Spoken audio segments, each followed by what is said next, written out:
Yo, yo, yo, tested 1, 2, tested 1, 2. What's going on, everybody? I am your boy Slick 50. Y'all know the rules, man. We're going to get right into this, but as you come through this door, you got to wipe your feet. That means hit that like button. You understand me? Also, special co-host, none other. We're going to get him in here, man. I was going to get the rapping and shit, but we're going to go on and bring him up in this thing, man. None other, Heavy Bag. You understand me? Oh, shoot. There it is. Yay. We can't hear you. We can't hear you, sir.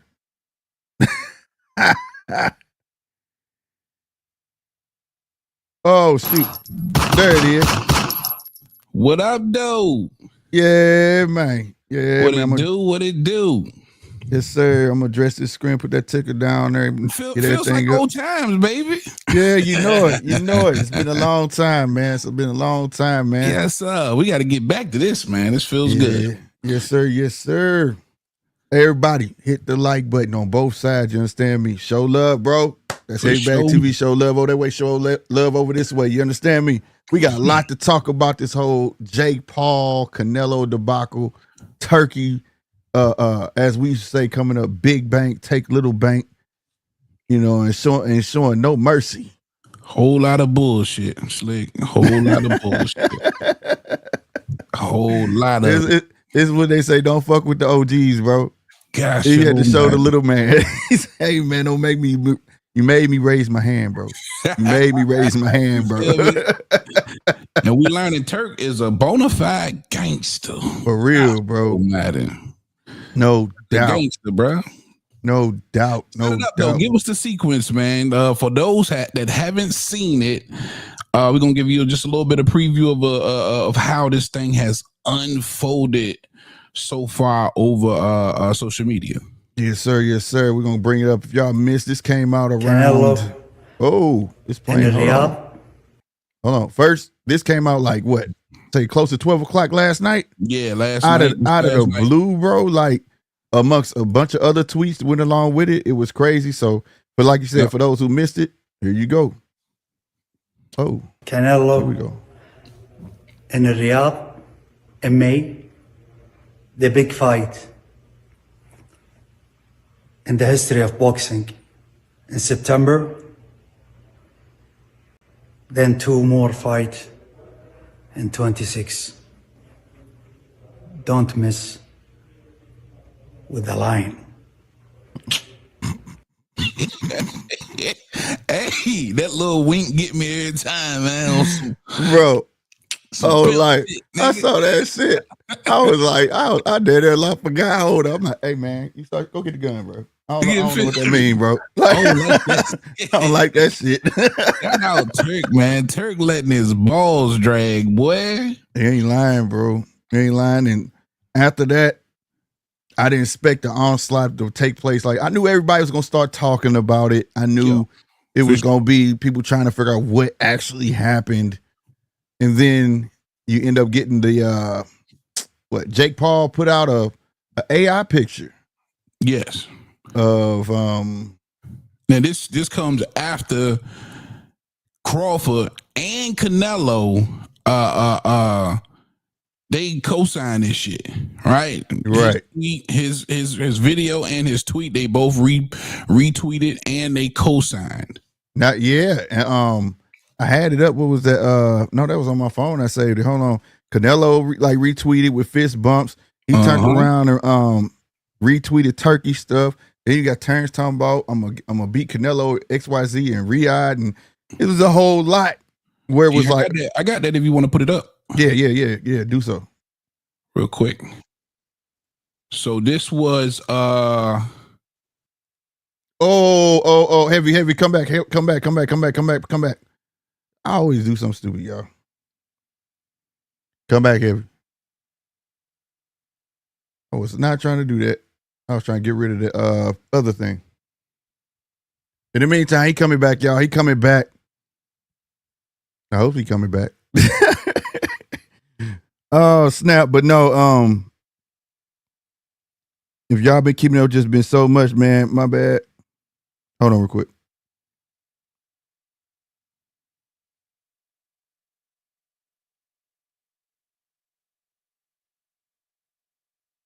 All right, here we go. All right, yeah, man. So he gonna bring that video up, but it was an onslaught of other videos. Like I said, you had Jake Paul in his own putting up a Instagram post. Know if I can get to it. It was a funny picture, bro. Wonder why it's taking. He ain't coming back, bro. Come on. But it is what it is. We gonna keep rocking with it. There's a post of Jake Paul. I'm gonna show you real quick. Right there. That's it. Right there. There my guy is. There my guy is. Yo. There it is. There it is, man. My bad. I was trying to get rid of the other video. Oh, and I was trying to get it. Yeah, and it removed both of y'all. Yeah, I didn't know it was gonna do that. I ain't gonna do this, so I didn't start talking about this little post right here. Then we get to yours. Okay. But let me put myself big so they can see it. This is the AI post that he put. He put breaking news: Canelo Alvarez ducked me. Jake Paul is now an own slave, which is crazy. With no regard for the pride of Mexican people who support him on a U.S. soil. It's not surprising when his whole career he has done nothing for the sport of boxing outside the ring. I'm the new face of boxing. You cannot have the biggest fight of 2025 without my name involved. When all your events tank and lose, blah, blah, blah, blah, blah. Sound like a spoiled brat. That's what I took from it. You know what I'm saying? But that's where he started there. Then Heavy got the video. Canelo came out with a video of his own as well. Basically dismantling that. Basically call him a YouTuber and as such, you know what I'm saying? I'm gonna go ahead and play that one. I hope that audio comes through. I hope it do, but let's see. Let me see. And anything in this fucking YouTuber. Yeah, I just fight real fighters. Don't fucking around with Canelo. Come on, let's go. Hey guys, don't pay attention in anything in this fucking YouTuber. I just fight real fighters. Don't fucking around with Canelo. Come on. Yeah, now it's Canelo lying. That nigga lying like a motherfucker. Yeah, he was, bro. He was on the hook like a motherfucker. He was lying, boy, because this video made Jake say, "What, bitch?" I'm gonna put it. You know how these new cats is. I got receipts. You know what I'm saying? Right. They coming with it, so you know. And I believe him, bro. Yeah, I believe him, man. That awful. I'm pretty sure Jake. And especially given the success of the Tyson fight on Netflix, and now we all come to know that Jake Paul basically like Top Rank has ESPN and everybody else has the Zone. Jake Paul's got Netflix. Yeah, he made that clear. Was extremely appealing to old Canelo, man. So I'm almost positive he was a fish. Oh, we gonna get to it. What was that you wanted to show, Heavy? I forgot what it was. I think it was. Let me see if I can put it back up. All right. It was no. We can wait on this because this is the Benavidez. I got the Benavidez response. Also, I got that whack ass fight plan. Okay, bet. Yeah, we definitely gonna get into that. That's what I'm talking about. For sure. And we got a bunch of other stuff to go along with this, man. The whole lead up to why this man is getting so powerful, bro. And we're gonna talk about that as well. So after that, this was the big one for me. I said, damn, Jake, you ain't gonna never get a Canelo fight now, bro. What? Yeah, this is over. It's over. He ain't never, I don't give a 2-3 years from now. Canelo is not gonna forget this shit. And when I play show, I'm like, what the fuck? Before you play it, if he's not going to fight David Benavidez for Benavidez being, in my opinion, in the sport of boxing, semi-disrespectful, Jake Paul will never, ever see a Canelo check. Yeah. Check this shit out. Facts. Here we go.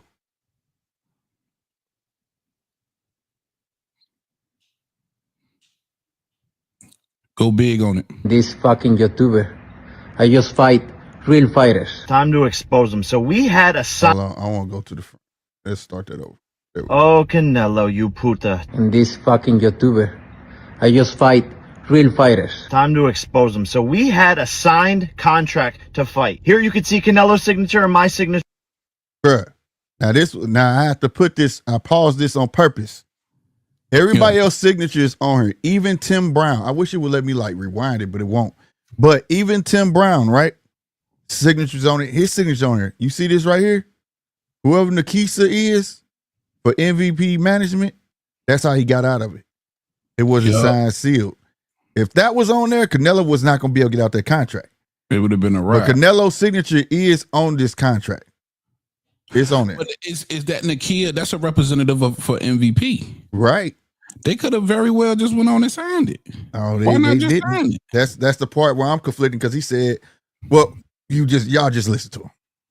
Signature to the right, claiming he's not fighting YouTubers. Bullshit. Look at the poster. We were announcing Tuesday, February 11th, claiming he fights real fighters, but he's fighting Crawford, a 135-pound fighter, and running from a real fighter like David Benavidez, you bitch. The truth is you can be bought. You're a money-hungry squirrel chasing your next nut. The truth is these sports-washing shady characters are paying you hundreds of millions of dollars to stop our fight from happening because they couldn't fathom the fact that they can't create a bigger fight than me and you. Al Heyman has made you hundreds of millions of dollars and you turned your back on him for this check. Disloyal. And you were begging to do this fight on pay-per-view. But I have loyalty. Loyalty to Netflix, doing the biggest numbers. And you call me a YouTuber, but you've never had a boxing match as big as mine. Remember you told my team that your daughter came home and asked if you were fighting Jake Paul? She was all excited. You said that was the first time your daughter's ever asked you about a fight. And you're screwing over all your Mexican fans by doing your fights in Saudi. It just shows what type of person you are. And I promise you one thing, Canelo.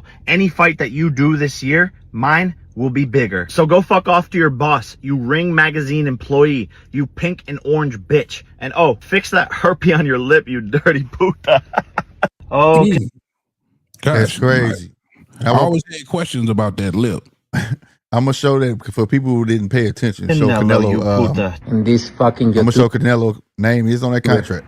I just fight real fighters. Time to expose them. So we had a signed contract. Right there. That's Canelo Alvarez. See, you say Tom Brown. See that for TGB Promotions, which is who? Yeah. PBC. It's PBC. Jake Paul. This is what was missing. And he would have had them. He would have had them lock, stock, and barrel. You know what I'm saying? It was a wrap. Which is still fishy because you could have still got them. If they represent the MVP, then that means that the paperwork is on your side. Yeah. Right? Yeah. Right. So they could have locked them in if they wanted to. Like right. Playing fair with Right. him. And here's the thing though that I like about it, about this scenario. Now, at the end of the day, yes, it's shit because I didn't want to see Jake Paul and Canelo fight any motherfucking ways. You understand me? I really didn't give a damn about that. I know people want to see him get knocked out, but I don't give a fuck about that. I just didn't want that fight. Just was a bad look to me for just overall the sport of boxing. For this guy, for y'all to be complaining about why does Terrence deserve a shot at Canelo and the okay, this shit is asinine to me. I don't understand that. And then two, for all my Canelo fans, y'all need to understand, y'all guy was really entertaining this bullshit. He was finna sink low as fuck, my guy. Low. Yeah. I know about money. He's a prize fighter, but this is low, bruh. And he really didn't have a choice though, right? Well, no, because last night we was talking about Remember Heavy when I was saying that. I thought I was like, I don't know if the Jake Paul shit gonna happen until I really see it. I don't believe it, right? Remember, I said he can go for be two-time undisputed in his weight class, just go fight William Skull, get his belt back. So he wasn't even gonna do that. But who was gonna pay him? That was the thing. And that's what that was my, trying to negate it with the fact that he wants big fights. He wants people to come out their pocket for the bread. You know what I mean? And William Skull is enticing to become two times undisputed, but who's gonna pay for it? Right. At the end of the day, who's gonna give Canelo his price? And that was the word around, the boxing community, man. Like Canelo has run out of options. Right. Who can he fight that's going to be considered a big fight where he can make the kind of money that generate the money, not the competition, the money. Yeah, the 35 million. Because 35 million is his number, right? And nobody's going to give you 35 million for William Skull. We don't give a damn if it's two times undisputed. I only said that because he's constantly talking about my legacy. You get what I'm saying? Yeah. And I was like, that'd been dope to put yourself in that conversation. But then when I saw this contract, I'm like, you low down dirty dog, you really was finna do this shit. He was. Susie, I'd have been screaming at the top of my goddamn lungs at this shit. Oh my God. And for the fans to justify it, you know what I'm saying? And then now we have fans that hate Bud and Turkey so damn much that they defended the only reason it went through is because of Netflix dropped the ball. No, it wasn't. Netflix didn't drop shit. Jake Paul dropped the ball. His company dropped the ball. Why wasn't that young lady's name on the goddamn contract? Exactly. Now, that's the only thing where to me is sketchy and something don't seem right. And I'm thinking maybe he got the deal done with the dates prior to her signing. So that situation happened extremely fast with Turkey. So if he's already in contract with Turkey, then that would warrant her not finishing that contract. Yeah, we go. Quick, shout out to the chat, man. Everybody Salute to them. Throwing straight facts. Mark Weird Nerd, E-Dubs, we see you, big dog. Thank you. Y'all make sure you smash that like button coming up in here for sure. Damn right. But you're right. Because where there's smoke, there's fire. And remember what the Turkey said. He said, all right, and then when I got wind of this and I checked the temperature of the fans, I got this done in 5 minutes. Let's jump into it. Let's go and jump into it. Fuck it. Let's go. We can't play the ESPN clip because they got my ass. I'm not getting got again by that. They don't play that shit, bro.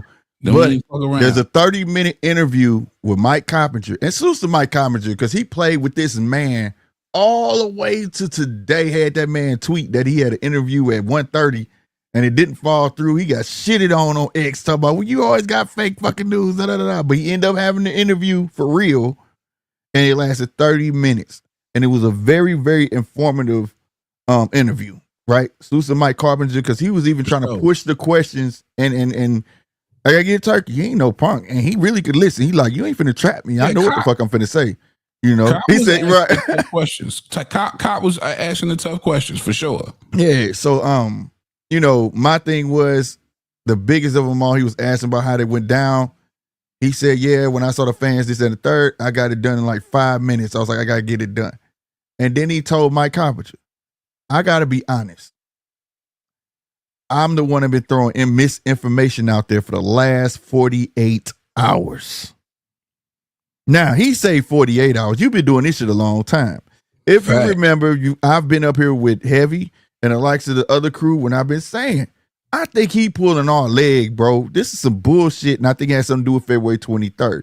Well, it may have something to do with February 23rd, but it's mostly, this is how he checks the public's temperature, what they want. When they heard, he said the Jake Paul shit, they weren't feeling that. Let me go ahead and get this deal done. Now, let me ask you this, Heavy. He made it sound so simple. So simple. But I think it was a bit of grudge matching this shit. Now, remember, me and you was on here one time, and I was saying it's good that Netflix is in contention because competition is good, right? Yep. And I think he sees them as an adversary. And I think he was trying to say, bitch, now you see. Don't make me raise my hand, ho. You get what I'm saying? That's exactly what he was doing. Listen, I'm almost positive he overpaid the shit out of Canelo Alvarez to wiggle him out of that contract and to shit on Jake Paul, Netflix, and whoever else was in the run-ins to slow down what Turkey got going on, bro. It's the bottom line, right? Mm-hmm. He let his nuts drag. He basically showed y'all, I'm the big lion. Y'all niggas is some sheep. Yeah. You know what I mean? Don't mess with the lion, because I come through and snatch all your food. And that's what he did, bro, at the end of the day. Now, do I think he got played? Hell yeah, nigga. Yeah. Canelo played the hell out of Turk, in my opinion. And I know somebody's going to say, well, why you think Turk got played? First of all, I already know. I wish they would release the number. He overpaid Canelo. Now, you talking about a 4-fight deal with Canelo Alvarez. I wouldn't be surprised if this shit was for like $500 million. You know what I'm saying? No. But on top of that, you're only truly getting Crawford. Well, you look at the plan. Well, hold on. Let's reverse a bit. Before you get to that, let's reverse a bit. Because I'm with you on that. I think I call bullshit because in that interview he said, and I didn't pay more than what they were going to pay him. He claimed that he paid less. Bullshit. And he said that he had a talk with Canelo. He said Canelo's a smart man. I told him I don't think that's good for your legacy. You could do that when you get old. You don't need to do that now. You don't have to have that type of fight. And he said Canelo agreed, like you were right, X, Y, and Z. And they said, when did this start? He said, I've been talking to Canelo since London. Oh, yeah, for sure. That's when they took the picture. But I call bullshit because ain't no way that man left that goddamn. Because the one thing Jake Paul is right about. That motherfucker chasing the bag no matter where he go. He don't care who he fight. As long as that bag right, he there. Listen, Jake Paul was in no position to offer Canelo no 4-fight deal worth whatever the Turk gave him. They had one fight on the line for him, and the one nigga MVP got for him to fight, and that's Jake Paul. Yeah. You know what I'm saying? So right off the bat, Canelo's looking at the future, and he's looking at the bigger bag. Yeah. And he was using Jake Paul as leverage for the Turkey. And let's be real. Let's be real. That's Canelo's love language. That's Cinnamon's love language. Goddamn me, 3-fight deals. Yeah, he don't like one-offs. He want 3 of them motherfuckers. So I know what I'm doing. I know what I'm up against. You know what I'm saying? So, and in this case, he got 4. So I could imagine if he got, let's say the number 35, right? 35 million that they was getting per fight at PBC or sorts, right? Turkey could have easily said, I'll give you 38 per fight. And you can choose your opponents. Right. But you got to give me turns. You have to give me turns. But these other motherfucking fights you can choose. You know what I'm saying?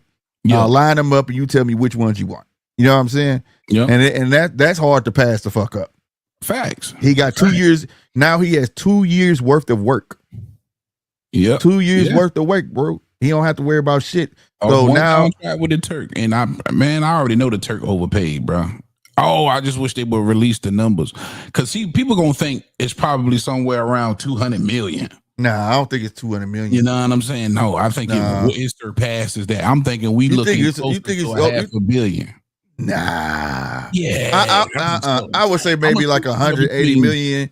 Because like, he do has a thing where like if it's a big fight, he pay you a shitload of money. But like that Terrence Crawford probably was the one that got him the most out the whole deal. But the other ones, we don't even know who they are. But think about it. He would have probably got 100 million by alone from Jake. So why would I go do a 4-fight deal with you for 180? That's what I'm saying. So say like he gave him 100 million to fight because he said he would fight what for 100 to 150 million to fight Bud. Yeah. So maybe he gave him that 100 million just for Bud, and the other one was 35. You understand what I'm saying? But or 38 or 38. That's what I'm saying. I can see it's potentially a rematch with Bivol. That's his choice, though. He said that's his choice in the interview. Yeah, it's his choice. He said that's what leads me to believe that the 3 other fights is his choice. That had to be in the deal for him to say that it's his choice. If he wants it, then I set it up. You know what I'm saying? Yeah, and he got a taste of motherfucking goddamn Al Heyman in him. He made sure in the interview, I am not a promoter. I am not.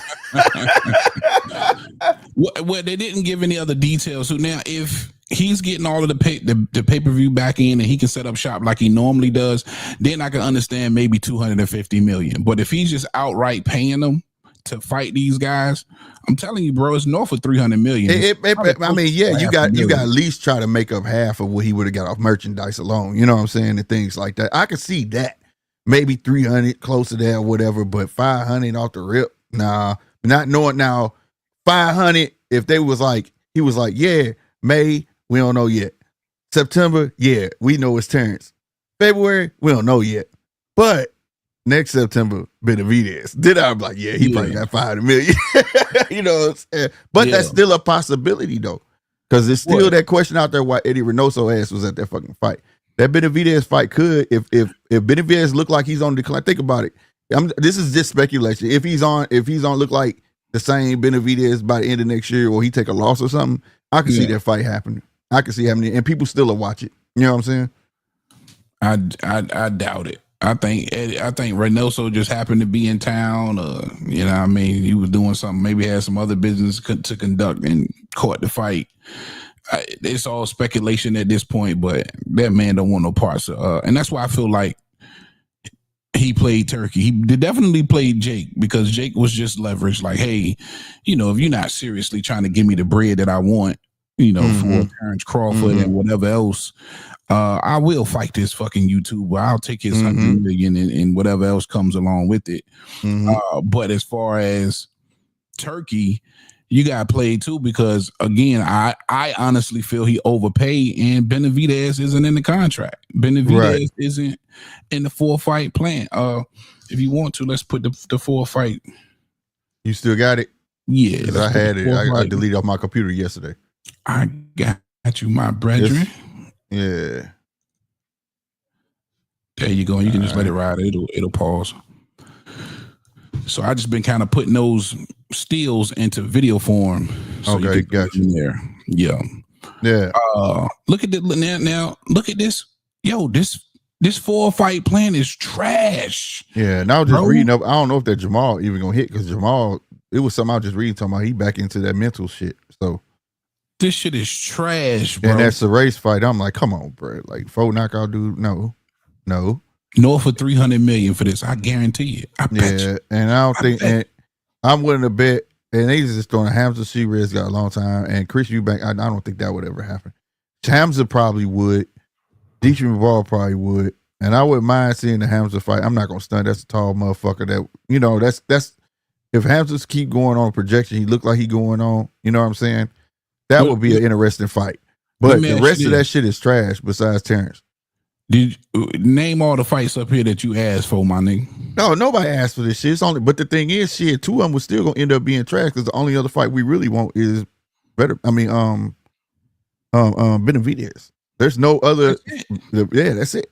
That's it. If Terrence and Benavidez ain't on this shit, man, this shit is trash, bro. Right, and he could got that same amount of money just for those 2 fucking fights. For sure. You know what I'm saying? But that just add more to the stigma of he just don't want to fight that big motherfucker. Look at this shit, bro. This is a trash ass, man. This shit is pure trash. Yeah, it's trash, especially the Bruno's Serace. That shit right there should never came out nobody's mouth or even type that shit. Who the fuck typed this? What kind of bullshit is this? This some bullshit. Jamal Charlo or Bruno, because this nigga got lucky and knocked out Jaime Munguia. He deserves a Canelo fight, bro. Yeah, no, I would say, and that crazy part about that he still probably be doing a rematch or some shit. So we'll see if that Bob let that get intercepted. But yeah, man, and these names didn't come out his mouth on that interview at all. He wasn't. The only name he named was Terrence. So I hope this shit ain't concrete. How Jamal get in the conversation? Well, because he was a rich. Remember that he been a part of the conversation, to be fair, when he came back with the Earl situation. Remember, after he beat his little brother, he was supposed to come back and fight him and then fight Earl. Remember? Man, that was 3 years ago, man. Well, that's what I'm saying. So they still trying to pump that shit. Also, pay attention to the names. Jamel Charlo. While Jake think motherfuckers 100% loyal around him. No, they not. PBC gonna do business with whoever the fuck. That just showed me gonna play ball, bro. If they wouldn't have paid, PBC there for that payday. So yeah, ain't nobody safe right now. And I'm talking about then sold this man up till October 26, with a bunch of bullshit outside of the Crawford fight, man. Shout out Crawford, man. Crawford getting his fight though, bro. I'm happy for him, bro. Crawford for getting his fight, man. I'm happy for him, bro. But and for those that don't know, Crawford did come out and he responded to the Turk and he said, "Listen, man, I'll be waiting till September, man. I'm gonna shock the world for sure." Yeah, man. I'm with it, bro. 100%. 100%, bro. Like, I feel like he deserved it, bro. And the way I feel about it is a little different than everybody. I know everybody's saying it's some money for now. I won't harp on it right now too long, but you're right. Know, I agree with you. I think he does too, man. Yeah, I think he does too, man. He deserves it. And I know everybody's saying it's a money grab. I think this is more than a money grab for him. Yes, he can retire off of it. Yes, that's the obvious shit. But I really think that being his whole career, he been in the shadow of somebody. You know what I'm saying? Yeah. And the minute he got to step out, he was old, and I think he truly feels like, if I beat this motherfucker, you gotta respect every fucking thing I do. And I did. You know what I'm saying? So absolutely. I think that's what it's really about when you got a person that's that competitive. You know what I'm saying? Like, and he took the long route, bro. You know, again, we go all the way back to Dreadlock Bud. And yeah. When you think about his career, you know, whether he was forced or not, the promotion just wasn't there for somebody that was just so talented. This guy was supposed to have resonated in the hearts of the fans a long time ago. Facts. Late bloomer, and he's got to take a lot of that blame for sure for not having a mouthpiece himself and kind of taking out of certain playbooks to promote himself or to sell himself. And you got to blame Top Rank a lot, but he's came around. He's beaten everybody that you put in front of him. He's beaten his arch nemesis at the end of the day in Earl Spence. And look, by the time this fight happens, I think Bud's birthday is in like September. So dude will be 38, right? So why not go out with a bang versus Canelo Alvarez? And for Canelo, this is a legacy fight too, bro.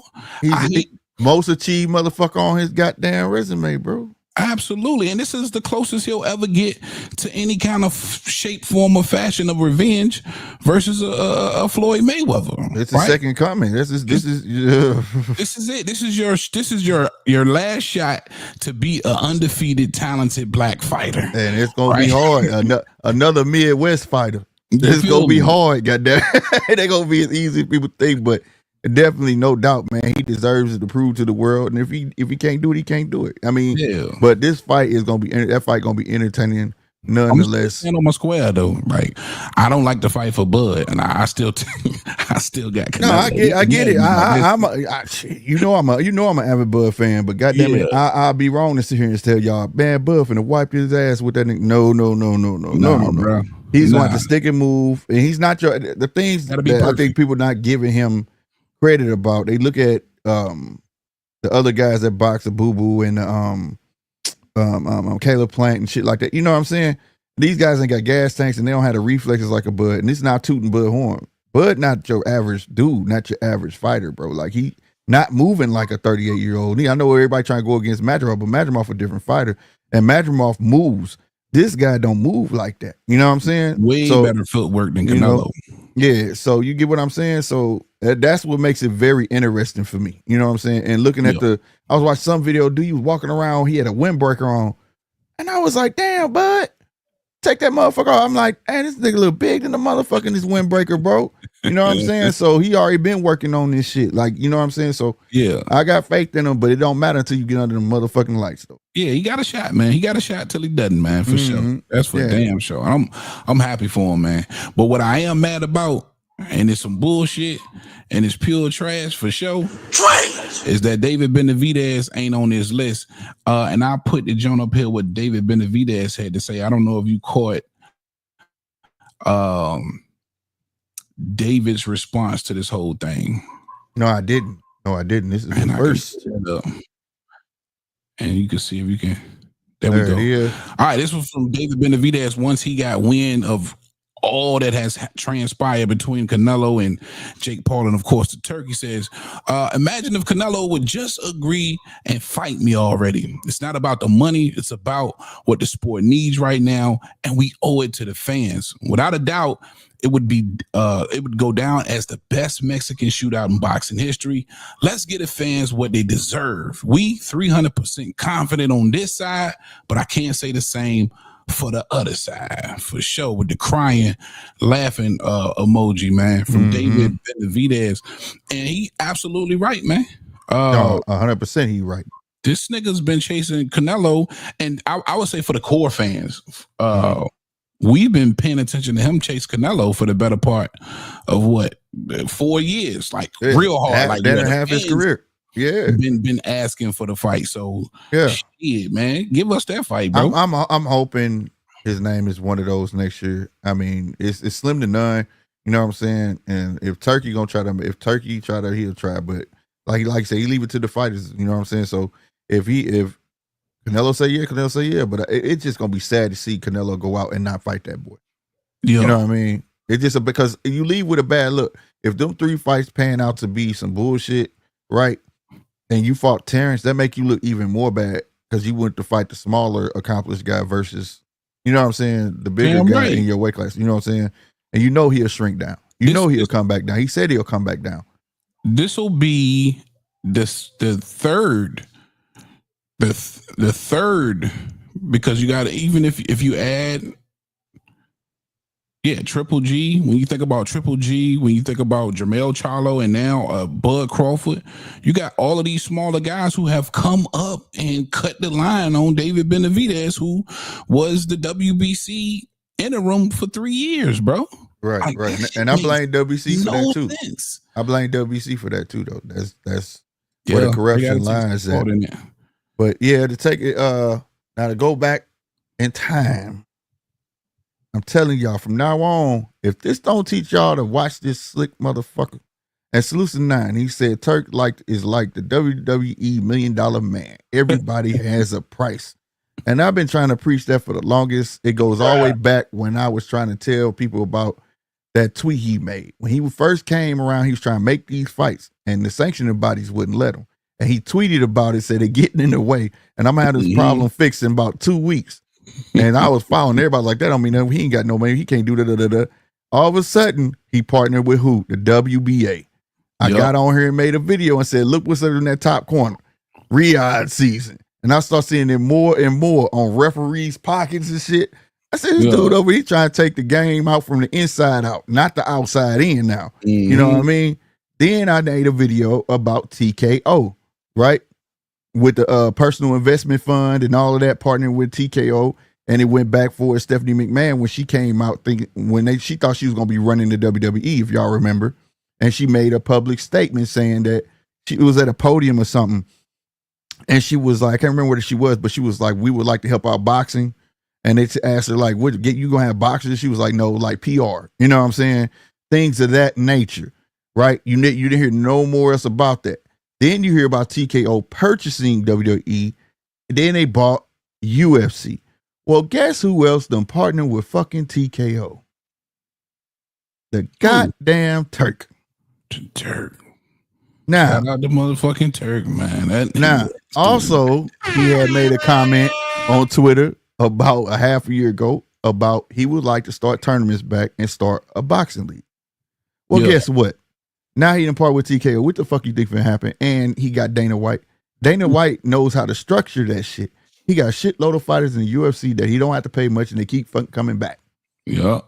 Now, I don't like the fact that you got fucking Dana White doing it. I wish you had somebody else, like a Schaefer's, or, somebody in the game that know how to, you know what I mean? Yeah, but when you look at it, I understand why, especially if you try to do tournaments. His comment was that I would like to do a boxing league, like an American league, UK league, China, you know what I'm saying? And then have them come together. And that just spells tournaments. That's what that spells. I'm not against it, you know what I'm saying, whatsoever. But this is how this man is taking over the game. He's leaving breadcrumbs like, follow what I'm doing, follow, you know what I'm saying? And these other guys don't have no choice, bro, because if he's paying these fighters like that, and if he actually does have a league, bro, that means he's going to sign somebody. And that means promoters can fuck around and get left out. You see what I'm saying? Now, trust me, I put it together, but they been new. That's why now it's making sense why, okay, I crack a deal with this man. You know what I'm saying? Yeah. Boxing is going to evolve in the next 5 years on the scale. It's going to be crazy. Will it be for the best? I don't know. You know what I'm saying? Will it be for the worst? I don't know. Because I damn sure don't want him to commercialize it. I like where it's heading, man. As long as it's continuously on the path of everybody being under one roof, yeah, I'm not mad at it. I'm definitely not mad at tournaments because to me that tournaments just mean the best eventually are fighting the best. So again, man, I'm one of those fans where if you giving me the best versus the best, that's all I could ever ask for. Yeah. So yeah, if those breadcrumbs is leading to better boxing for the real fans, hell yeah. Man. Because we're the ones at the end of the day that really pay these cats, man. Mm-hmm. So shit, absolutely. And then another thing too that I left out. You might want to configure because I can't see everything on your screen. I think you got us on close-ups. Yeah, I do. Okay. Yeah. There you go. All right. Yeah. Another thing too that that was out. It's out there. You can look it up. TKO don't like Jake Paul. See, Logan Paul fucks with the WWE. WWE fucks with TKO because they own them, right? Right. Well, what happened was they wanted to sign both of them, and Jake Paul didn't want to sign to him unless he could bring his MVP belt into play, and they said no. Ain't happening. So he ain't been fucking with TKO like that. He'll show up to like WrestleMania. You gonna see him. He really trying to make the MVP belt a thing?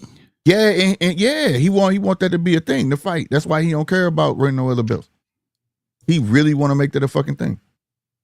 Wow. And TKO was like, no. So they don't like each other, bro.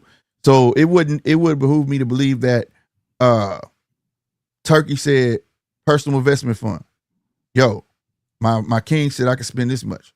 Hey, y'all mind chipping in so we can beat out fucking Netflix and we know you don't like fucking Jake Paul any fucking ways. You see what I'm saying? Yeah. Because the personal investment fund is part of TKO. Man, I gotta be honest, man. I ain't been paying none of that shit them niggas over there doing, bro. He tweet cryptic shit, bro. Like if you go over there on his shit, that shit that be in Arabic, translate some of that shit. You be like, what? And they go look that shit. You be like, oh, this nigga right here, bro. Like, you know what I'm saying?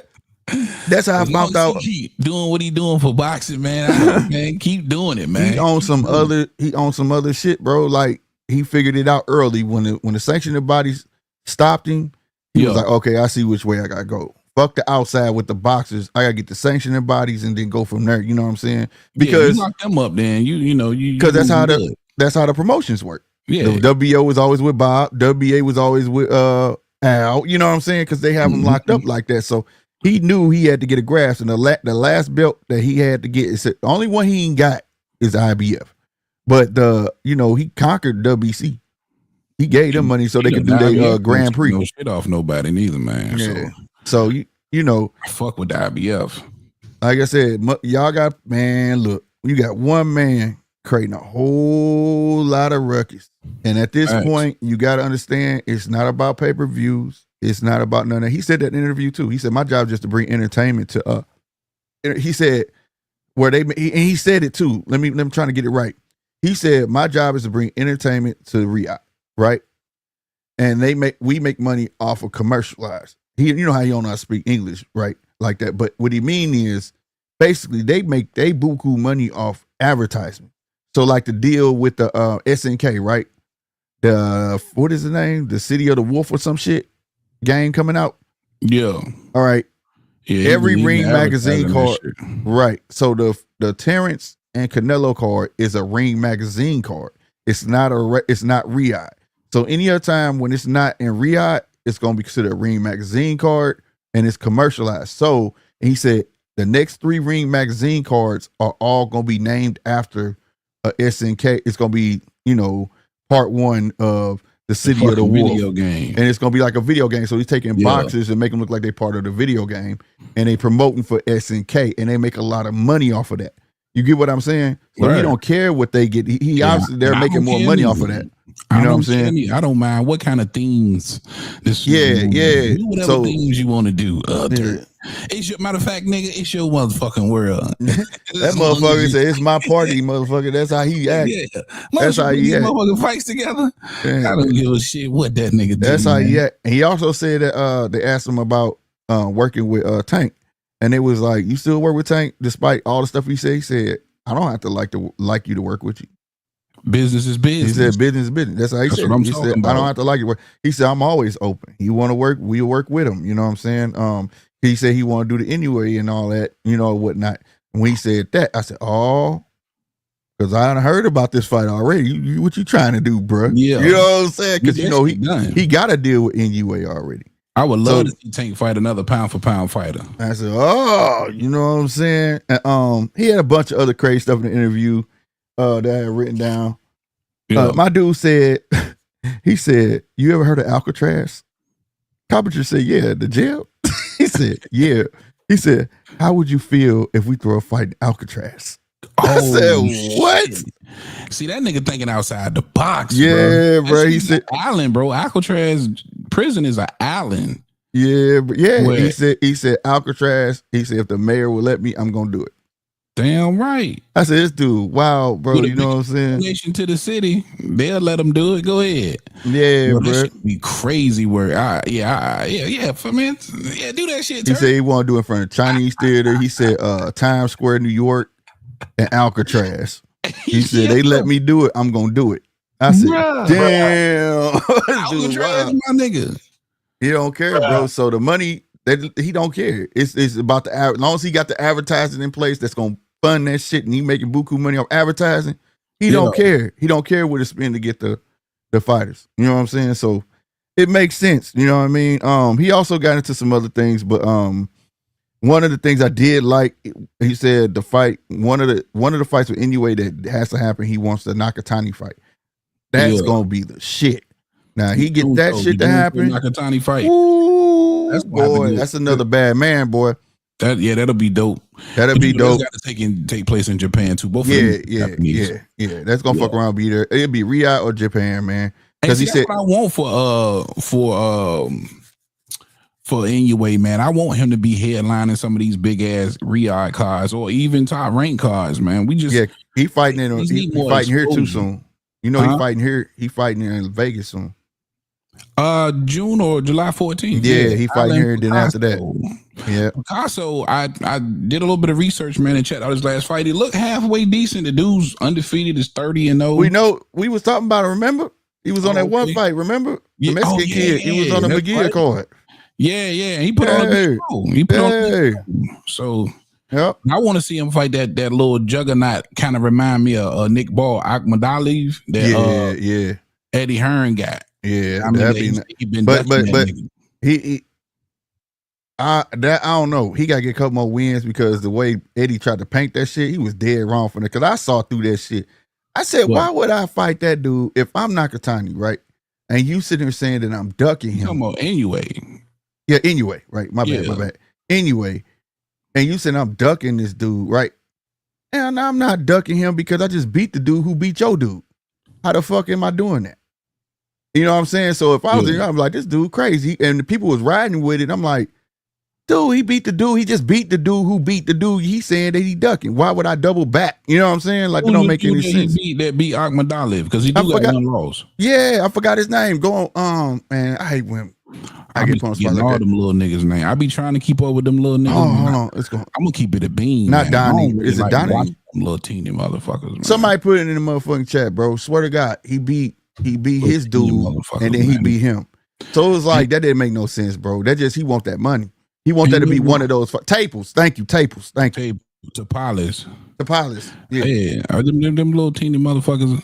A grown man ain't got no business. Thank you, Cool Breeze. Thank you. Man, you stay over here long. I can get you a wrench, bro.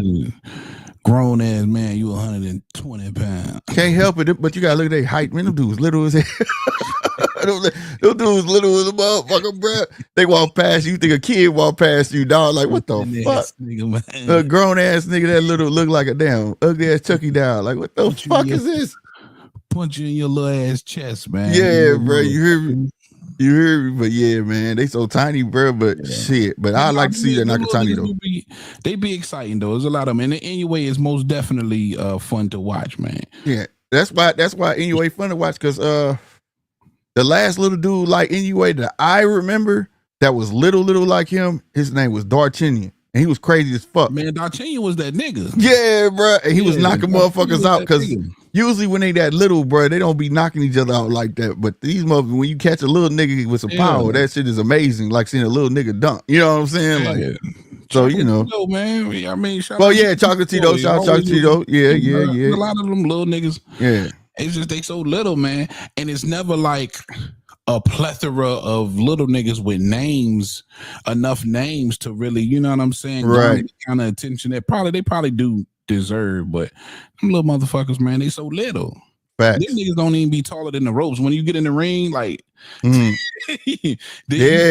against the ropes, it'd be like the middle rope and shit. If they shave their head, they'd be below the top rope, bro. I swear to God, they little like that, bro. So I don't know, man, but it'd be great to see him fight Nakatani. He got a little height, reach. He got some pop, and he damn sure not scared of nobody.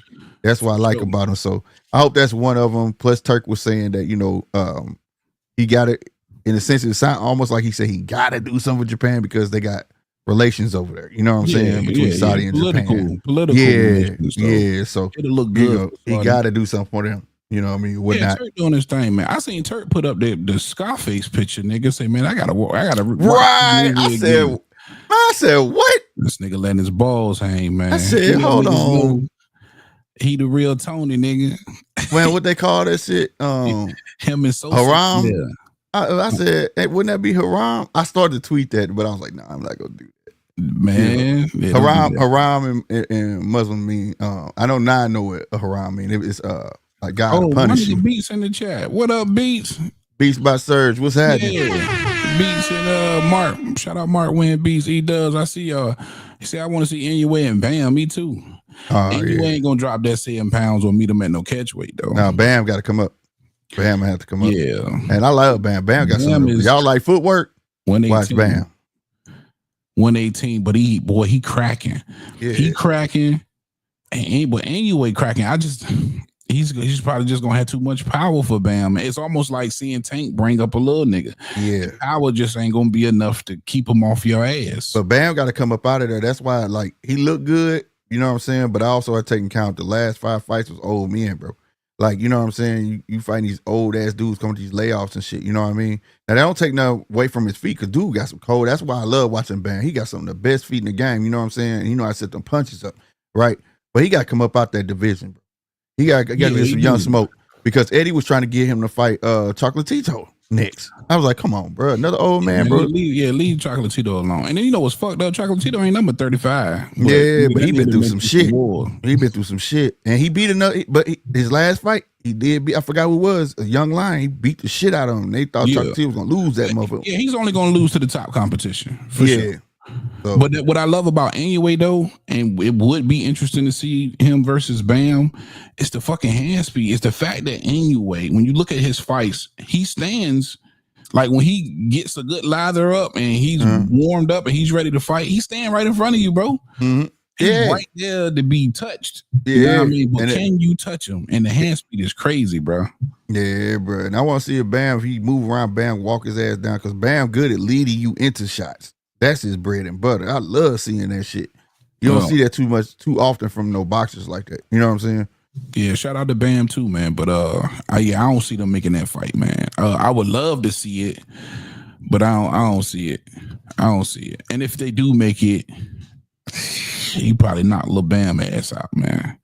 He too strong, bro. Like to me, anyways, got that kind of tank power. Like when you think about tank power at 35, what weight division you think that kind of power carries up to? Possibly 47. Yeah, right. Easy, in my opinion. I think it's like 47 power. Mm-hmm. And when you think about the power Anyway guy, I think that carries up to 35 like it ain't shit. Yeah. You know what I mean?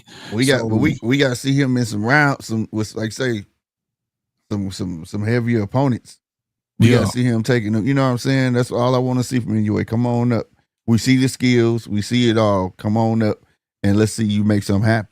You know what I'm saying? But are we asking too much of Inoue to come up some more? No, what is he now? What is he, like a 4-division world champion? Mm-hmm. Yeah, I mean, shit. When you run out of fucking food, man, what you gonna starve?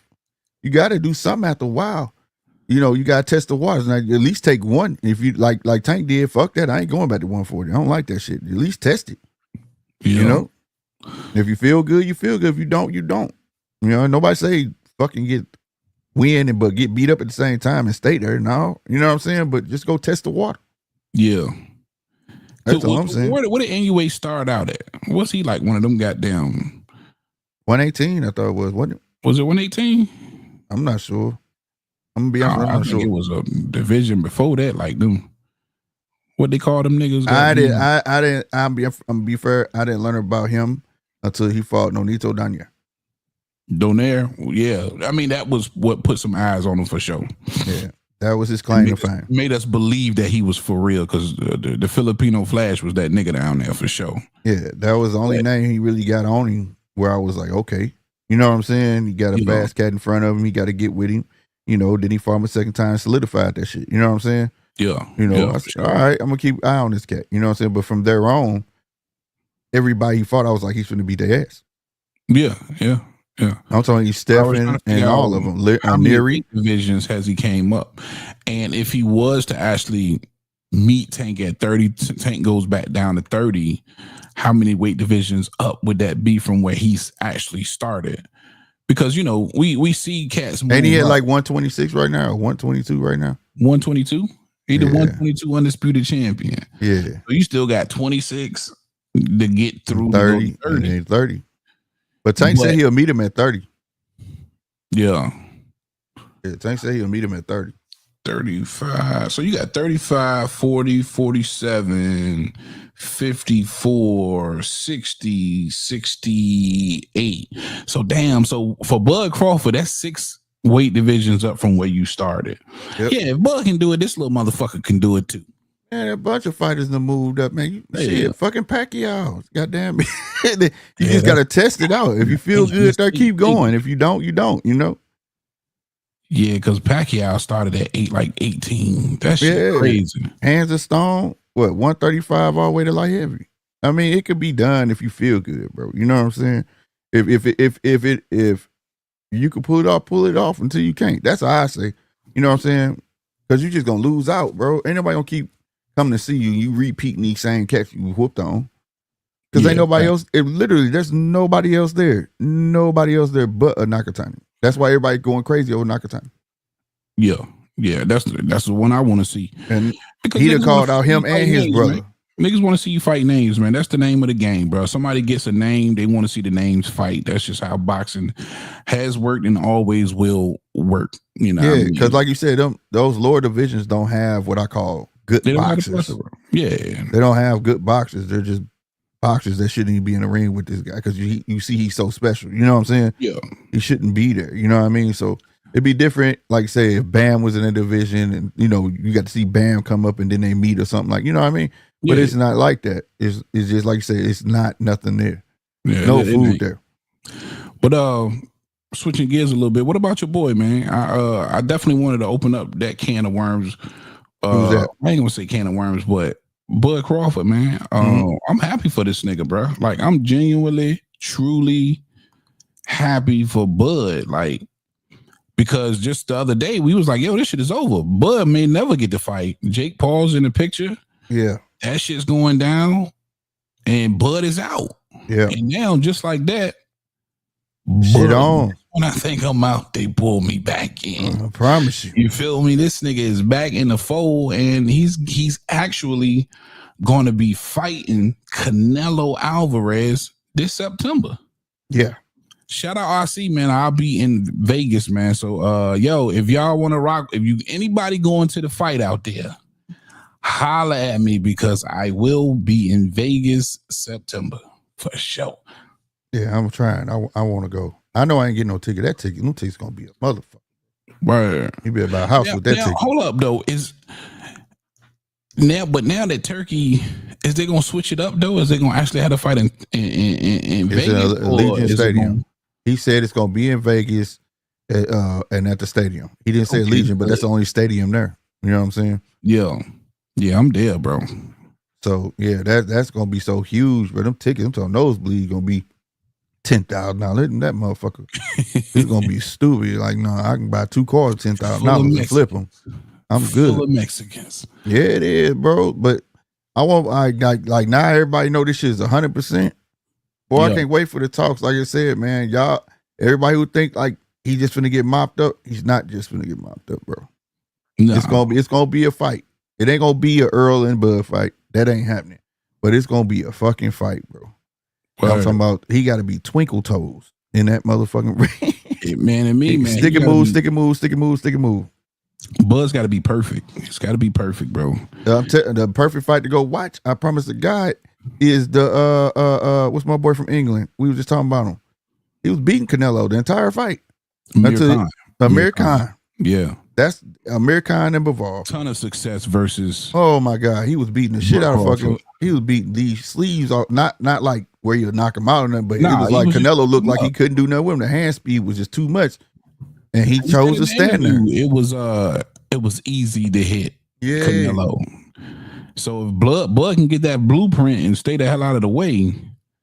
But that's the thing about it though. Like if Bud touches Canelo, or if Canelo touches Bud, how's he gonna react? Get back, bro. Yeah, and that's why I would say only Bud could be in his own way, bro. Yeah. And I've yet to see a fight where he don't feel like he gotta get his cookies back if he get hit. You know what I'm saying?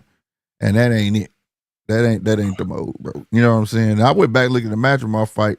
He wasn't too slow until the point he figured out that he couldn't bait him into what he wanted to bait him in. Yeah. That's because Bud was moving in that motherfucker. Bud was getting off 3-piece combinations, 4-piece combinations. Bud was tagging that dude, but it was to the point where he was fainting. And Madrimov got real Madrimov got real. Yeah, he got tagged, but I'm saying he wouldn't bite on nothing. You know what I'm saying? That Bud wanted, and that's when he said, "Fuck it, I'm gonna stick to him like glue." You know what I'm saying? Yeah. You know, whatever. But them two different fighters, like I said, Madrimov was moving too. You know what I'm saying? Yeah. Two different motherfuckers, man. Yeah, that's what I'm saying. I think you got to remove that element from it, which I felt like was probably the biggest issue for Bud, between the footwork of Madrimov and all of the feinting and not really being able to get a beat on Madrimov. That is why he was able to look so good versus Bud. Man, I went back and watched. He looked at excellent. Not gonna get it. He looked at excellent, fam. He looked at excellent. That dude, man, Bud was fainting. This dude, you know how you the motherfucker jump back because of a feint. He was like slow, and he was like, "Hey, pause. All right, nigga, come on." He'll faint, he'll pause. What the fuck is that? Like, he wasn't biting on shit. He wasn't biting on shit, bro. I said, "Go ahead, Madrimov. I ain't gonna lie, I was watching that. I said, all right, dude, I see you, bro." Like, man, he fought a great fight, and I felt the same way. I said, he gonna be tough, bro. He gonna be a tough motherfucker. You know what I'm saying? Virgil? It's a strong possibility. It's a strong possibility. Yes or no, nigga. Hey, he shouldn't. He shouldn't, but yeah. You think Madrimov wins? Nah. No? Nah. Nah. Because it's one of them fights, bro. Virgil come forward and he wants to fucking fight. Yeah. If you get Madrimov to go back to the old Madrimov, I'm gonna tell you definitely yes. If Madrimov be disciplined, like how the fuck he fought Bud, no. I just don't know what I'm gonna get from, because I only seen Madrimov fight that one time. Yeah, like that. You go look at every other Madrimov fight, they all look the same. Man, I've made that point several times. I think, but see, here's my thing: when you fight somebody like Bud, you take a lot away from it, man. You learn a lot. You feel me? Mm-hmm. When you in there with arguably the best, the number one fighter in the world, you're going to learn some shit.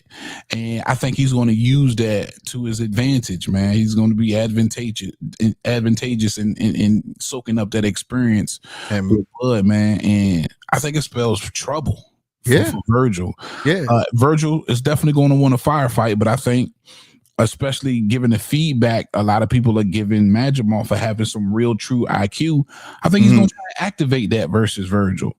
And I think that probably is what's going to get him over the hump, man. I ain't gonna lie, I like Madrimov in that fight just because of the extremely aggressive style of Virgil. I I think he'll beat him upstairs. I think he can beat him mentally, in my opinion. Mm-hmm. Yeah. And, if he implementing them things and that footwork, that's gonna give any real nigga who like to come forward a problem. And I think he figures them out. Yeah, he got the Aggie ass feints. That's crazy. Like, what the fuck he on, bro? For sure. Seizure, bro. Shit. Chappelle, what up, Chappelle? Chappelle that came on the thing. Coco in here. Girlfriend. Yeah, man. Beats by Sir said, you think Madron power close to Canelo's power? No. Hell no. He got some shit to make you respect him, though. Yeah, but definitely. Now, see, that was the one thing in the fight where I was like, it was night and day from the Spence fight, because he's felt Spence power and he was like, oh, there's some bullshit. And, didn't mind throwing in between the shots and all of that. It wasn't like that versus Madrimov. So Madrimov had something to respect. And if he was catching with the right hand, boy. If you respect Madrimov, nigga, you might fold up on when you feel that Canelo power. And that's the only thing I'm worried about. I'm worried about Bud Crawford just folding the fuck up once he felt it, like Charlo did. Because a lot of people gonna say Charlo, along with a lot of other cats, was mentally defeated coming into the Canelo fight. And I just beg to differ. You can't tell me that Charlo wasn't full of confidence coming into that fight. He was. I thought he was full of confidence when he was sitting in the audience watching the Canelo fight, and he said to himself, I can beat Canelo, right? Yeah. It dawned on him then, like, I can beat this nigga. But when he got inside that ring and he felt that shit, like Canelo said, they look like you can do anything when you're sitting out there, but once you get inside this, once you get hit, it's a different story. That's why I'm saying that's gonna be the telltale. I think totally different from that, bro. I do. You ever seen that episode of South Park where Jesus was fighting the devil? Yeah. I ain't ever used to watch it for real. But you know what I mean? I'm gonna send it to you when we get off of here too, bro. But it's an episode where like the devil is just so buff and Jesus is so frail in there or whatever, and they call each other out for the fight for mankind, and like pretty much everybody's going for the devil. Like, fuck that, nigga. I'm sorry, Jesus. Like, this nigga's like hella buff. Long story short, the devil take a dive. And I think that, bro, I think he just went in there for a motherfucking paycheck and he didn't want to get hurt. I don't think he had, and this is what I've been saying like years before that fight was even made. The reason why Canelo was over in PBC was to cash his guys out. Right. Al Heyman had to get them guys paid. You gonna fight this motherfucker, you gonna get your biggest payday. You gonna pay me back what you owe me. Say to get my return. Yeah. You know what I'm saying? But don't get hurt, bitch ass nigga. So I don't think he was never game. I think he knew the assignment. Getting this motherfucker and not get hurt. But let me paint it to you like this though, Dan, and maybe you'll see a different perspective. You talking about somebody who came into this fight undisputed at 54. You feeling like you a bad motherfucker to be undisputed. You know what I'm saying? Like that comes with bravado and ego and damn a whole lot of pride. Then you got this little motherfucker, he ain't but 5'7". You done put on weight, you're taller than him, you got most of the physical advantages outside of the power, and that's a question mark in your head. So you really think you're gonna go into this fight I'm not knowing you're gonna lose? I'm not talking about now, but the night of the fight, any way it go, if I lose, I'm still champion. Who gives a fuck? You do to an extent. Nah, that was just a novelty fight. I don't think he gave a fuck. I think, listen, at the end of the day, you fight for so long, it's about your money. You talking about Charlo, right? About your legacy. Yeah, you talking about like Charlo. Right now, I believe that this Crawford Canelo fight, I don't think he's like daring to be great. I think he's daring to be paid. You know what I mean? I rock with Bud, but I gotta call it the way I see it. I think my nigga daring to be paid. I don't think, you know what I'm saying? I just think the dudes from lighter weight classes jump up to fight Canelo, and then after that, they never to be seen again, or very seldom seen and shit. Seen again for sure. Made the money they had to make. Yeah, I think he retires after this too, though. But I think it's a combination of both, though. Let me. I think he actually wants to fucking try. But it's also if I lose, I get the big ass bag, so I don't give a fuck. You know what I'm saying? It's a win-win. Now I can understand him adopted the mindset that it's a win-win situation, but to tell me that he came in and without winning on the brain or attempting to win, that's hard. That's hard for me to, you know what I mean? I can't wrap my mind around. I don't think Charlo came in there to win. No, but I believe that if you look at like Buzz, he's crazy enough to try that shit. You gotta be half-ass crazy. A hood nigga grew up eating sugar sandwiches. Y'all giving Canelo too much credit, bro. Salute to the Midwest. Nah, I think you giving Canelo too much credit. It ain't that, bro. It's just that Bud is a smaller fighter, man. And but no, I'm saying you giving Canelo a lot of credit to say that a nigga like Charlo, undisputed, got some size on him, got a jab, got some skills, didn't come to win. Nah, he a bitch ass nigga. You come. Yeah, I don't think Charlo came to win at all. I think he was a bitch ass nigga, bro. It's in their blood, bro. It's in their blood, bro. Look. Hey, blood, bro. It's in their blood. Yeah, you a bitch ass nigga. It's in their blood. The whole time Al rubbing his hands like. That's how Al rubbing his hands. Hey, like, yeah. I promise to God, niggas. He threw me on with that with nigga shit. Bitch ass niggas do bitch shit. I guarantee you, even if a nigga swung on you and missed, that's public. Nigga, me and Slick is jumping this nigga. He getting packed out. Right. Word. He swung and missed at you. This nigga slapped the taste out your motherfucking mouth. God damn, but boy, you said it right though. It's gonna take a crazy ass growing up eating a wish sandwich ass nigga to try this shit. Let me ask you this, Nine. And for a lot of the audience who may not know, Nine is a former pro who comes hang out with us all the time. That's our brother for sure. Was there situations where you felt that way in some of your fights? Where Hell yeah! You showed up. Hey, you showed up for the paycheck, and winning wasn't an issue, or probably you knew you wasn't gonna win. Nine, tell them the story about the cold beer. Hey. No, I didn't hear the cold beer story, but I want to know was it somebody you stepped in there with and you was like, this nigga gonna whip my ass, man? As soon as they told you who you could be fighting, you was like, I gotta get the check because he gonna whip my ass anyway. Blood, the cold beer situation was just that. Gosh, man, I just came out in the first round and dropped this motherfucker. To my surprise. Well, hold on, real quick. For those who haven't heard the cold beer story, do you mind telling us real quick? Okay, man. I had a fight, man. It was in Bricktown at OKC. Man, I fought at 154 pounds, but I was keeping a buck with y'all, man. I was in the courts, man. Your boy Nine, man, wasn't dedicated to the sport like that. I was in the courts, and I knew if I could take this fight and get XYZ, I could double it. Neither here or there, but just it is what it is. So that's the backstory to it. So I take this fight, man, on 3 days notice, and I'm like, man, I ain't in no motherfucking shape, man, but I need this $1,200 for a 6-rounder, man. I get out there, man, have my opponent. Hell, man. Hey, I'm a smaller fighter than him, and I barely made motherfucking weight. Did you know who the guy was? Yeah. Okay. Yeah.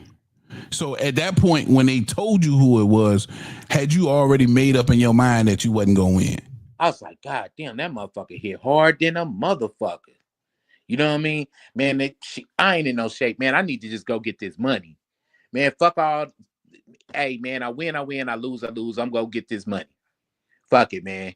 You know what I'm saying? So get this. Come out first round. We boxing. I throw a 2-3-2. Bow. Hit him. Drop him. Oh, shit. It is what it is. Bell ring. Ding. When I come back out for the second round, this motherfucker want to box. I can't reach this motherfucker. Before I know it, man, my back is up against the ropes, nigga. I get hit with a hard right hand. I seen the motherfucker and it was hard. My head flew back into the audience, nigga. I seen some random fat white dude, bro. He was drinking a beer, bro. I promise to God, I could see everything slowed down. I could see the precipitation off the beer and shit and everything. I thought to myself, I said, damn, that beer looked cold than a motherfucker. Your boy Nine took a knee. Said, fuck it. I got up. This was so gangster, bro. I got up before the 10 count. I got up at about 9 and shit. You know what I'm saying? Referee asked me if I wanted to continue. I just walked away. Nigga said, fuck it. Damn. I'm gonna go get that goddamn beer. My beer and my money. Hey, on the dead homies, bro. Promise to God. I wasn't outside the nigga. My raps wasn't even off, and I had a goddamn beer in my hand. Damn, bro. Damn. It happens. Yeah, man. That shit But happens, bro. I got that $1,200 for that punk ass 6-rounder though, didn't I? Right, look. Word. Got my money. Got my bread. Damn right. You right though. Yeah. I didn't think Charlo came saying, into the bro? fight though. So he was trying to get his bread, man. Hey, I'm gonna go out here give it my best try. But man, hey, man, if this shit get thick, man, like listen, bro, if I was fighting for something and if I gave a fuck, I would have got off the ground. The right hand didn't knock me down, bro. It just made my head spun back, and I was like, I'm good. I'm cool. Right. I don't have to do this. It was enough power to say, God damn it. It ain't but 1,200. Let me go ahead and get my money and get out of here. Fighting this motherfucker at 175. But that's the difference, though. Charlo had everything to fight for, bro. Everything. You know what I'm saying? You got the opportunity of a lifetime to fight the Golden Goose. If you can defeat this nigga, you're propelled to a whole different level. You know what I'm saying? You get a rematch with another huge check. You know what I mean? Again, you already undisputed at 54. Again, that alone, you got a lot of pride, ego, bravado tied up into that. So it's just hard for me to believe that he came to lay down. For me. I can wrap my head around the win-win situation, but to say that I'm just coming as a fall guy, that's crazy work. Hypothetically speaking, bro, what if he just wanted his $1,200, bro? That's it. Right. That's it. I felt like that. I felt like that because the lead up to the fight, when he threw me off, I said, this nigga not gonna win. When he said, you know, I brought my best watch out because, you know, you gotta be classy. You know, this Canelo. I got this on. You gotta be elegant for this shit. I said, yeah, you not winning, bro. You not winning, bro. You showing this nigga way too much fucking respect, my nigga. And you talk about looking classy for this nigga. I think he folded up that first round. I think Canelo landed a right hand that first round. And that was it. And that was it. No more. He was like, man, if he catch me flush with one of these motherfuckers, it's over. I'm giving you from my perspective. I've been in the gym where, you know, I'm sparring who niggas might say, man, don't, you know, that nigga tough there. And in my head, I'm like, man, I don't give a fuck how tough you is, nigga. Come on. Mm-hmm. And when that nigga hit you with that good left or right hand and that shit send them little tingles through your goddamn, you know what I mean? It's time to reevaluate life. Right. Maybe this ain't for me. This ain't for me. You feel me? And that's how Canelo be doing some of these niggas, bro. Yeah, he get clean up. It ain't, man, dog. You can tell how he swing. Everything he throw is power. You know what I'm saying? It's not the fastest punches neither. They just look hard. They look hard as a thing. Out for fighting smaller fighters and knocking them the fuck out. Right. True that. Look at his box rec. It started with Josecito Lopez, nigga. And then he went to Shane Mosley. Then he went to all these other guys, bro. And he had an 8 to 10 pound weight advantage on all of them come fight night. Mm-hmm. Yeah, facts. But you got to give him some credit. Now, I like the shit on Canelo. You already know I'm a big hater of Canelo. I hate the nigga. You are a hater. This is facts. But I like to give him credit too at the end of the day because he's knocked out and rocked and dropped some big ass niggas too. Mm-hmm. Yeah, Matter of fact, mostly all the recent niggas outside of the Triple G's and Jermel. That's why I say he came up at the right time. Cause like when he fought old boy and she getting her pop out arm and shit like that, them guys' skills was nowhere near. You know, and that's a good thing. And that's no, it's not. Let's not put no blame on him. I'm just saying that he can't. He got in that division at the right time.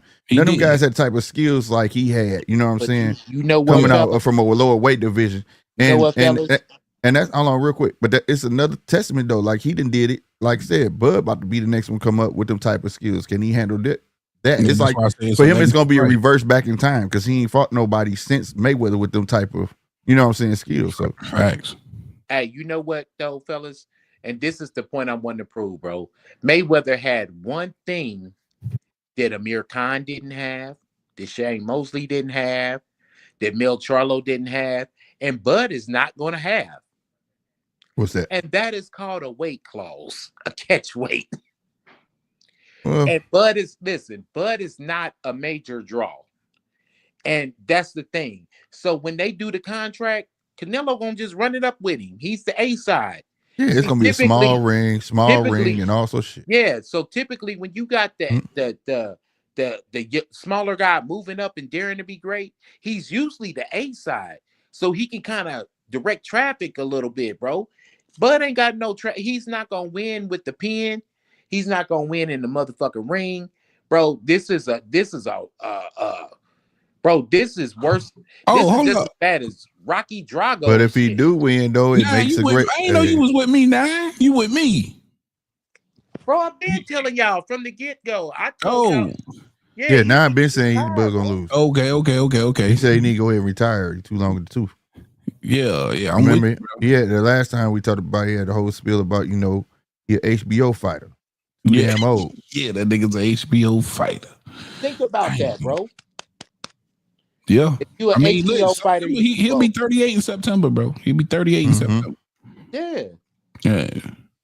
But I still give him a shot. Like I said, I think he gonna try it. And like I said, it's just gonna depend when that punch comes. How he gonna weather that type of storm. You know what I'm saying? And you can't reach back to Earl Spence. You can't reach back to nobody else to even equate that type of power that's gonna hit him. The weight gonna change, but his durability not. You get what I'm saying? So if he really that durable, we gonna find out that fucking night. We gonna find out the night because he's gonna catch one. Ain't no way you going through that bitch unscathed. In order to beat Canelo, you got to do two things, and like nobody's never put these two things together. You have to first make him tired and hurt him enough to have respect. You see what I'm saying? And I don't think Bud has that ability to make him tired like a Benavidez would. Just throw a lot of punches, on, lift on him, and rest on his legs and shit like that. Or Bivol made him tired. He was dead tired in the Bivol fight, bro. And he went back to the ropes, and Bivol's like, "Nah, get your bitch ass off them ropes, blood." He went. You know what I'm saying? And that's how you beat Canelo. You got to have enough power, enough boxing skills, and you got to make him tired. And if you got to keep him occupied. Bro, you got to keep him honest. Mm-hmm. So that means in the first rounds, you're going to have to probably give away some rounds and let him work. So that's what I was saying. He's going to have to be twinkle toes, bro. He's going to have to be moving around that bitch.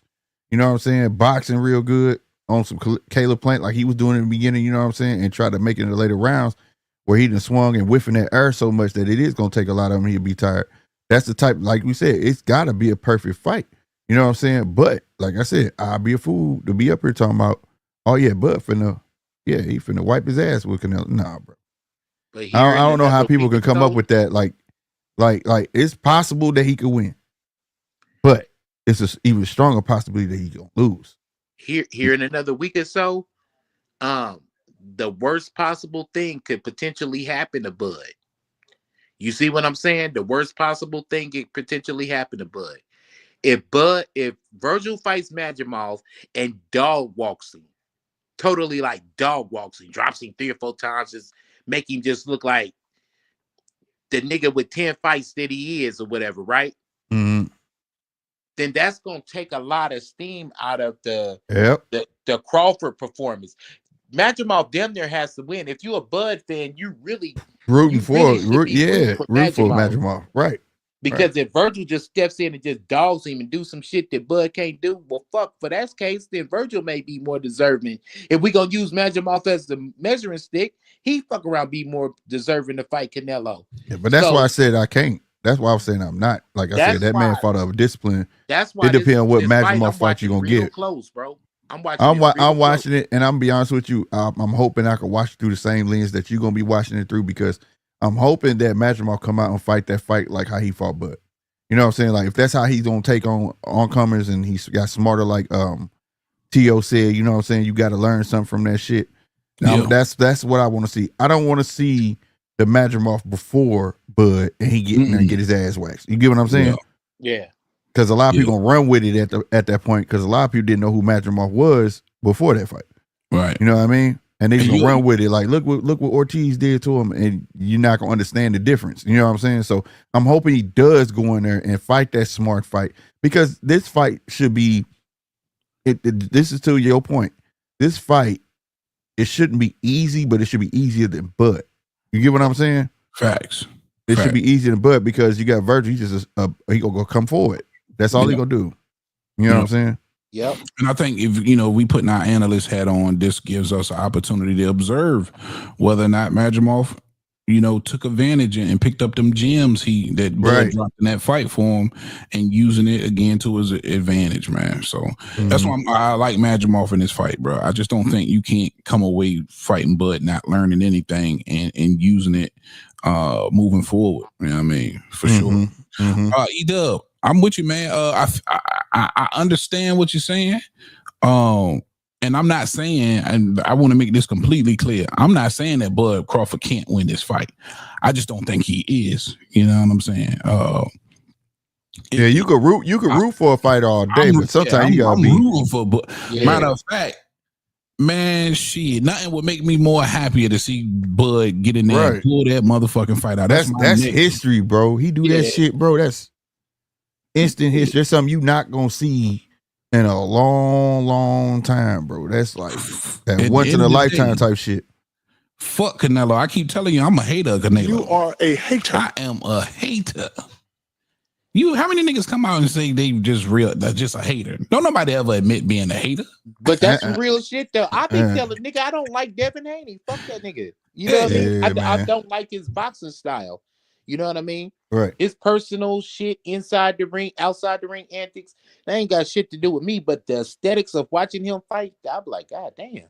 Yeah, it's showing no improve. That's a fighter where you looked at was like he didn't advance. You know what I'm saying? I His skills. like Bernard Hopkins when I was younger. Well, I used to hate him too, because he was dirty as fuck. He used to piss me off, bro. Dirty ass nigga. That was a holding ass nigga. Boy, that motherfucker knew how to hold too. He hold your arm and the ref on the other side and shit. I was like, God damn, motherfucker. Yeah, I wasn't a fan of him neither. Listen, that's exactly how Bud is gonna have to fight Canelo. For sure. He gonna have to make it there. He gonna have to be. He gotta pull all the tricks out. Shout out Jigglypuff too. I ain't never seen you in here, man. Thank you for being here, my brother. Hopefully you hit the like button for us.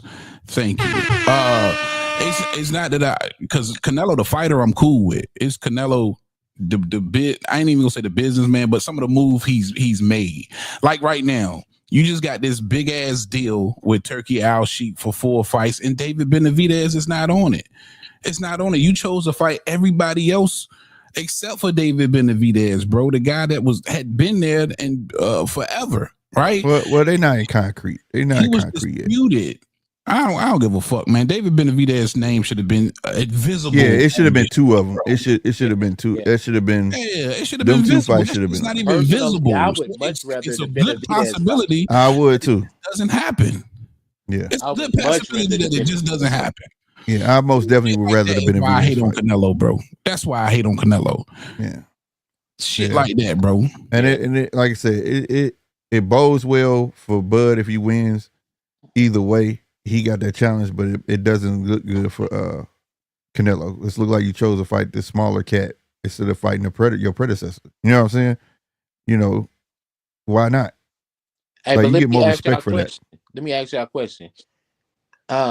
Do you think Bud should take a fight before September, and why? Ooh, or why not? I want him to, but I don't. Me personally, I want him to so he can get acclimated. We all know sparring them heavier dudes, like you say, and all that stuff. You know, ain't nobody really trying to hurt Bud. You know what I'm saying? That ring, ain't nobody even finna be on that. You know what I mean? Especially in this time right now, if he wants to equate his sparring bigger guys in the ring. They're told not to take to, they're not gonna take it to him like that because the big fight on the line. So I would definitely like him to go in there and get a real fight against somebody. I don't care who it is, just somebody with that weight and a little bit of power at least, so he can get acclimated with that weight and moving around. Now, I don't think he does though. I think it's more so of him worrying about getting hurt. You see what I'm saying? And not being 100% on that night. That's what I think. But from September to what? The last time he fought was August 3rd? Yeah. That's a big shit. And then this man finna fight May. Yep. Like he gonna be the fresher of the two. You know what I'm saying? Now I will say this though. He may be the looser and not the fresher. He'll be the looser of the two. But I'll say this. The only thing that Bud will have, even though he have ring rust, Canelo is more battle worn. You get what I'm saying? He's more battle worn, whereas Bud ain't had to take too much damage in none of his fights except we saw at Madrimov. You know what I'm saying? So I don't know, man, but it's still bad to go in there with that type of ring rust. You're not gonna be able to get your. Before I answer that question, let me address my guy Jigglypuff. Slick, if you want to drop the link. It's at the top. Okay, it's all the way at the top. Oh, matter of fact. I know you finna come in here and give us every excuse in the book of why he didn't fight David Benavidez. And when we didn't hear all that shit you finna come regurgitate, but if you would like to come regurgitate some so-called facts, be more than welcome, my brother. I'm gonna go full screen with it real quick. I'm gonna address this real quick. Hey, if y'all want to, we got the call-in line right there at the bottom of the screen. You can call in, and also I'm gonna put the link in the chat as well. It's at the top, but I'm gonna put it in there again. It's pinned at the top of the chat for you guys who don't know, but I'm gonna put it in there again. But you can call either way. You can call 1-909-273-1522, or you can hit the link in the chat. All right. Let's get back to business. There you go, Jigglypuff. Come give us them weak ass excuses. I know you got them loaded in the chamber. And before you even come and get started, it's all bullshit. Damn. It's like that Jigglypuff. Goddamn. Go on up here, man. Don't make that man be right. I would love man, go on and get him, man. Even though it's the homie, man. Hey, man, you take care of your own work around here. Hev can handle his own things. Right. Just in case you're trying to see the number. If you want to call in, it's right here, y'all. It's not even a fade. It's a nigga that's going to try and defend Canelo from ducking Benavidez. That's not a fade because that shit is obvious. The whole boxing world knows that Canelo is ducking David Benavidez, bro. That's not a secret. Yeah. No facts that you can put out there to sway anybody outside of a Canelo dick rider that he's not ducking David Benavidez. That man fought everybody he needed to fight. Still didn't get to fight. Fuck it. Yeah, man. That's a fact. Yeah, bro. It wasn't nothing else you can do. Everything we said leading up to fighting Canelo, Benavidez did. When he was talking about, I want Canelo, we was on this motherfucker talking about, well, go beat the cats that he was fighting and beat him worse. He did that shit. He did all of that shit. You know what I'm saying? Like Boo Andrade. He did. So it ain't nothing else you can do at that point. You know what I'm saying? That's the old school way of boxing. You know what I'm saying? You go beat the opponents better than what the fuck he did to make people demand the fucking fight. And he did that shit, bro. Word. Shout out Mike Saunders. You right, because that's what I was saying. I was like, Turkey should just give him a hell of a bag for Bud and Benavidez. The rest of that shit we don't care about. We don't care about Charlo. We don't care about. Oh, you gotta put the link in there. He can't. No, is it popping up on your end, your chat? You see? Oh shit, no. Are y'all doing a duel? It's a yep. It's on his channel too. Hold on, let me. You could call too though. That number is live, so you can call or copy it. You still got it, right? Hold up, let me see if I can paste it. Matter of fact, I got it. I put it in the main chat. It should. Put it in my shit. I put it in the main chat. And then right here. Yeah, I got it right here. Let me see. But if you don't see it again, the number is right here on the bottom of the. I guess that would be your left hand of the screen. I see it. It popped up in the chat. Yeah, I just put it in there. Okay, yeah. Everybody that's on your chat can't see what I'm. Okay, I get it. Yeah. I get it. They can see it now. I thought it wouldn't both. I apologize, y'all. But no doubt, man. That man deserves that. To answer that question, I would hate for Bud not to get a fight in before fighting Canelo. I think he'd be doing himself a disservice. Mm-hmm. And sparring is always good, but it ain't nothing like getting that scrapping in where you can go 100%. You know what I'm saying? Mm-hmm. And a lot of times you might go 100% in sparring, but it's different. It's still different at the end of the day. I don't give a fuck what nobody say. It gives you an idea, but it's different. Yeah, so to not have that and then have Canelo actually do this fight in May and be a little bit more prepared. Because listen, he's already got so much going against him, bro. You can't get up. You can't give up another advantage on top of that. You know, you gotta be ready too, man. So yeah. Give him. You stay ready. You ain't got to get ready, bro. All right, y'all, ladies and gentlemen, man. Jigglypuff is making his debut. Salute to that man, Salute, man. Bro, what's good, brother? Salute. What up? What's going on, Jigglypuff? First and foremost, what's with the name? You a Pokemon fan, bro? Well, I believe the toughest Pokemon is Jigglypuff. Puts people there we to sleep go. and fucking draws a dick on their face. All right, there we go. I'm oblivious, man. I never got into the Pokemon. But go ahead. I'm a nerd. I'm a punk rocker. I love boxing. I love a lot of shit. That's what it do. So what's your take on it? What's your take on it? My take on the Canelo Benavidez shit? Yeah. So your partake is that Canelo's ducking Benavidez, correct? Mm-hmm. Yeah, absolutely. That's everybody's take. That's not everybody's take, but that's your take. But anyways, like we're all entitled to our opinions. But why didn't Benavidez enforce his mandatory? There you go with the bullshit. How is that bullshit? That's facts. I mean, if that's what you want to hang your hat on, bro, the nigga was WBC interim for 3 years, bro. No, he was not for 3 years. He was interim for 3 years, but he wasn't mandatory until after he beat Plant. And then after that, it wasn't until March of last year that he was actually enforced to enforce his mandatory. And he asked for fucking 2 extensions and then fucking went up to 1. Like, come on, dude. What are we doing here? Are we really going to go this back and forth? If he wanted the fucking fight, enforce the mandatory, put your foot on fucking Canelo's neck. And if Canelo would have dropped the belt, I'd call Canelo a fucking duck and a bitch. Okay. I got to say he got to put his foot on he got one fact wrong. He has a fact wrong. He did enforce his mandatory, right? No, he did it. Yes, he did. And Maurice, you can go on YouTube. Mauricio Suleiman said that was the reason they made that belt, so he can choose who he want to fight. And that came out of Mauricio Suleiman's mouth. When he got when they was giving him the onslaught of questions, why is he not fighting Benavidez? He said he has that belt for a reason. He can choose who he wants to fight. That's why that's their excuse of not mandating shit on him. No, that's what Benavidez's dad said. Benavidez's dad was like, "Oh, if we enforce the mandatory, he's just gonna make up some bullshit about stand aside money or some other bullshit." But that was just a what if. I don't want to know about the what if. Not his daddy. Mauricio. He got Mauricio in his pocket, fam. Y'all let me know when I can talk. Hey, it doesn't matter. Go ahead, bro. In his pocket. I'm not gonna care who's in whose pocket. If he enforces his mandatory, we all see what's going on. I'll call a spade a spade. But I'm not gonna fucking sit here and be like, "Oh, Canelo's scared of Benavidez." He's fought better people than Benavidez by far. So why would he be scared of fucking Benavidez? And that's the $1 million fucking question, bro.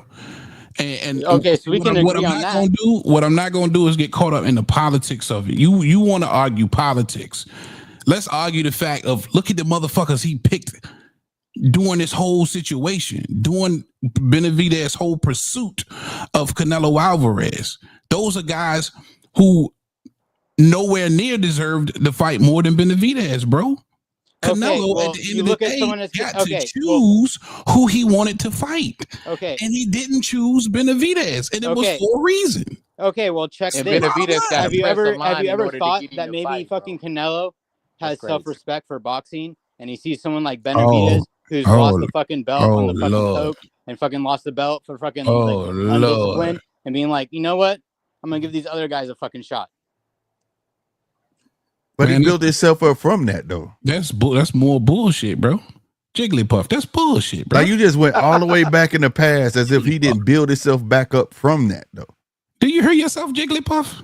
Did he? What did he build himself back up from? What? From what you just said, bro. Oh my God, this is another universe cat. I feel it. Why didn't he knock out Caleb Plant like he said he was going to? I'd love to hear this. Hey man, can we touch our neighbors? A referee by the name of what's the nigga name?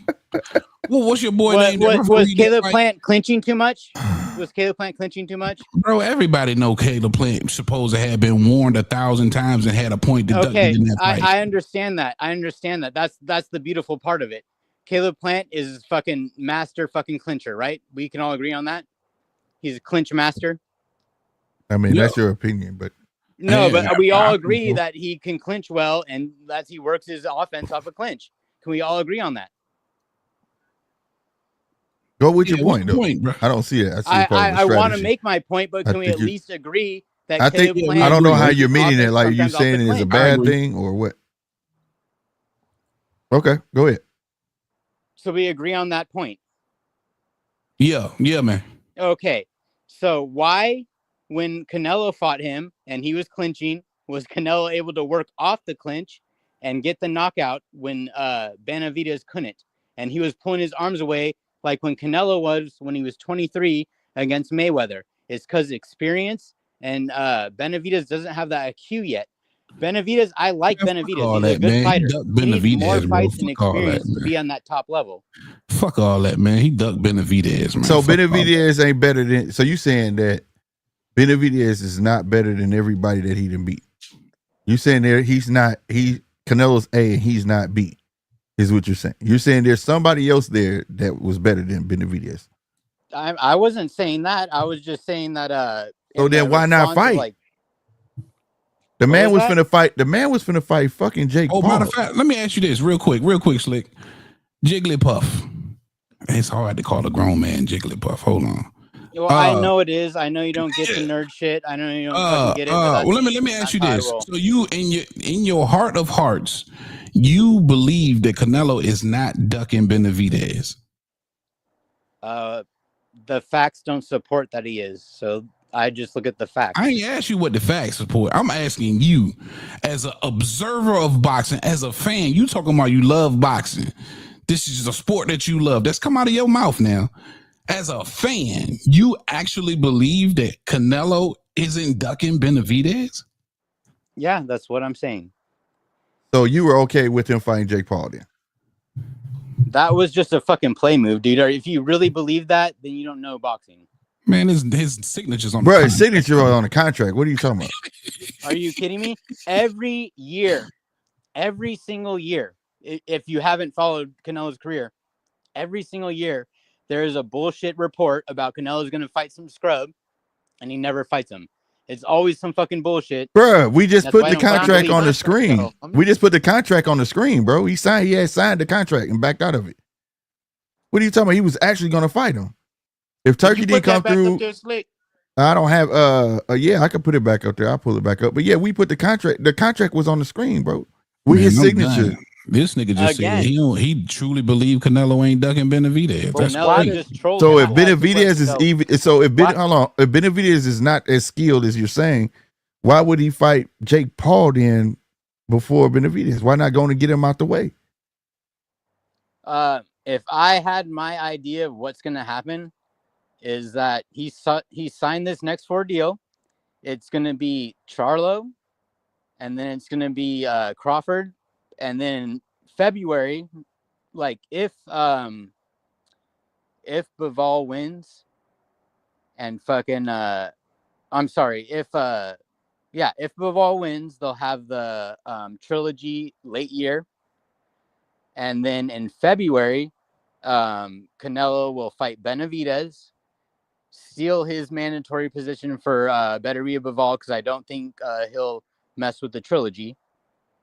So he'll let them go with the trilogy, and it's already said that on record on a thing that he wouldn't mess with the trilogy.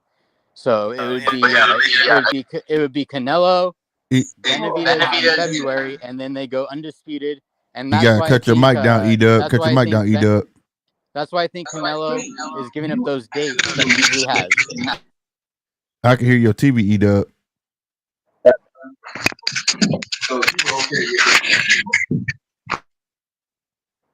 I hope what you're saying is true, but my thing is though, I totally understand what you're saying, but what I'm saying is, if he was scheduled to fight Jake Paul, why didn't he say, fuck it, let me go on and wipe my ass with Benavidez if he's not skilled? If you're saying that he should be easy pickings, why not go ahead and get him out the way? So just to get this out the way, who do you think would win between Canelo and Benavidez? Don't know.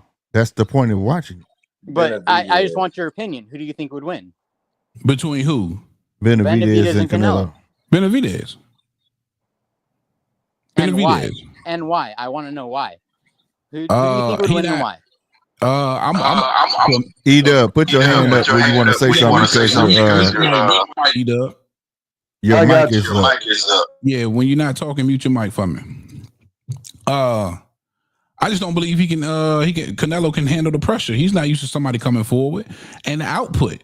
And Canelo's definitely getting tired by the 8th round, where as Benavidez is going to just start pushing on the gas. 6 or 7. And even if he slows down, he's going to be more active than Canelo. So, yeah, I honestly think it's an easy fight for Benavidez. Okay, is Benavidez an output arm puncher or a power puncher? It don't matter. Well, it does matter because Canelo's got a granite chin. So, like, if you're just throwing arm punches, but you ain't got to knock Canelo out to beat him. Well, we don't know that. We don't know if Canelo. Yeah, we do. We just seen him lose twice without getting knocked out. We do know that. We've seen him lose 4 times. He lost Triple G and Eric Manny Lord. For sure. Coach Eddie, what's good, bro? What's going on, brother? Nothing. Yeah, Jigglypuff. But you moving the goalpost. Now you talking about knockouts. We said beating. Beating him does not. You go 12 rounds to beat Canelo. You saw Bivol so now do we're it. just gonna go. He's gonna unanimously decision Canelo. No, you moved to go. You said who you think was gonna win. You didn't say who was gonna knock each other out. I wasn't saying knock each other out, but I was just saying, like, what do you think stronger, like little swinging arm punches or like compact punches? Man, that you're a big Canelo fan. You know, if you keep him occupied, he keeps a high guard. Actually, I like Benavidez. I like Munguia. I like fucking Bam Rodriguez. I like Virgil Ortiz. I like a lot of fucking fighters. I like Fulton. I like Inoue. I like a lot of fucking fighters. I understand that, but I'm saying you're defending Canelo at this point, and you're saying that you're defending Canelo at this point. Canelo, bro. You had a problem with me saying that Canelo was ducking Benavidez. That's why you called in. You called to defend that shit. So you don't see a way that Benavidez can win that fight at all. You really think, like, what do you? Well, I'm gonna ask you. I'm not gonna insinuate. Do you think Canelo dominates that fight? I think Canelo gets probably the knockout by like 8th or 9th round. Then that's more better for him than fighting then. Right. He should fight him then. But he was gonna fight Jake Paul. Oh, let me ask you this, Jigglypuff. Right. Why do you think Canelo ain't fought David Benavidez? He sees something. More than likely, it's because it wasn't on his radar, and he was just like, "I've already made my legacy, and I'm fucking doing my own shit." And the guy was being a fucking douchebag. Oh my! Yeah, and the sad thing is, and he didn't. And he had his that. chance. Fucking Canelo called him in the ring after and the Coach, fucking the sad fight. Thing is he actually like, cool with that. Not gonna come in there. How can you call somebody in the ring and the ring was surrounded by security guards, man? Hey, Are you kidding me? Are you kidding me? They don't think they would have let him come in when the person's telling him to come in and be like, Oh, I'm sorry. You're not allowed to. That's all. That's all pre. That's all pre. Right. That's all pre done. They would have let him come in. Stop the cap there. They would have let him come in. Nah, man. At the end, but let me ask this question. They would have made a scene at a fight, not letting a fighter come in. Why? If he's not, I'm not gonna say he's afraid, but he sees something in Benavidez. Why not fight Benavidez before Jake Paul? He's not gonna fight Jake Paul. It was all a power play. He signed the contract, bro. He had signed the contract. We know he's not fighting him now, but what I'm saying is he had signed the contract. Signed deal to fucking Turki Alalshikh, like, look, bitch, this is happening. You need to give me my money. And he was like, all right, I'll give you another 100 mil. Well, according to Turk, I guarantee that was being entertained. I guarantee you that 4-fight deal is worth 500 mil. That might be. But still, he's not. One time is going after Benavidez. I agree with that. I don't think it's as leverage. Yes, I can see that. But if it didn't happen, he was going to fight Jake Paul. Hey, if it didn't happen, he would have, and I would have called it a sucker ass bitch ass move. Okay, then right on. Right on. There we go. That's what I wanted. Right on. All right, so there we go. We can agree on that. If he would have went through with it, I would have been like, that's some bitch ass shit. I would have enjoyed seeing Jake Paul get knocked the fuck out. But I don't support the fucking fight. I agree. We'd all like to see Jake Paul get knocked the fuck out. Can we agree on that too? Yeah. Jorge from Mexico, he said it's not a contract. It was a contract, bro. All right. Regardless, let's just stay on the same boat on a couple things, and we can move on from there. No, I agree with you on that for his leverage wise and this and that third. But if Turkey didn't bite, that's who he was gonna fight either way. Because he wasn't gonna miss that. And I would have called it a bitch ass move. Right. Just like if he doesn't fight fucking Benavidez at the end of this fucking 4-deal contract, I'm gonna call Canelo a bitch. So okay, there you go. I'm with you on that. Oh, well, good. Well, thanks for I'm with you on that. There we go. I still don't think he's gonna fight him because why wait this long, bro? Why even wait this long? I mean, hey, Benavidez is just 28 years old. Benavidez is just 28 years old. If he has to wait 2 more years and come undisputed or do whatever he has to do, that's fine. But I get you being like in a rush for it. But I'm like, I don't think anyone's ducking him. Canelo will be what, like 38 by then, wouldn't he? It'd be 37. But it ain't a rush, bro. It's 37, 38. That'd be worse for Canelo if he waits. Yeah, right. Older and so that's be what slower, I'm saying. Like, he'll be more on the tail end. If you're a Benavidez fan, more chance for fucking Benavidez to fucking get the win. It's more of a chance now. Man, there was more of a chance 2 years ago. I think Benavidez gets Canelo tired, bro. Yeah. I think he should call Benavidez early, bro. He should have did a Mayweather. Caught him while he was green. Yep. And got that name up out of there, bro, because sad to say, this man earned the right to be the next legacy holder of Mexico. You know what I'm saying? For the Latin audience. You know what I mean? You think that over Bam Rodriguez and Virgil Ortiz? Yeah. Over Bam Rodriguez, bro? That guy's a fucking beast. Are you kidding me? He is a beast, but he's at a I know, but lower weight class bro. that everybody, it's not appealing to everybody. You know what I'm saying? I know, but hey, can you tell me skill-wise, hold on, what was the question? Or fucking Benavidez? I said that it's sad that Benavidez is like the next legacy holder. You know what I'm saying? He said over Bam or Virgil. I'm not asking about legacy holder. I'm just telling you. I'm just asking you skill-wise. No, he don't have the feet of a Bam. He doesn't have the feet of a Bam. You know what I'm saying? Punches up like Bam. I give you all of that. We were just talking about Bam earlier. You know what I'm saying?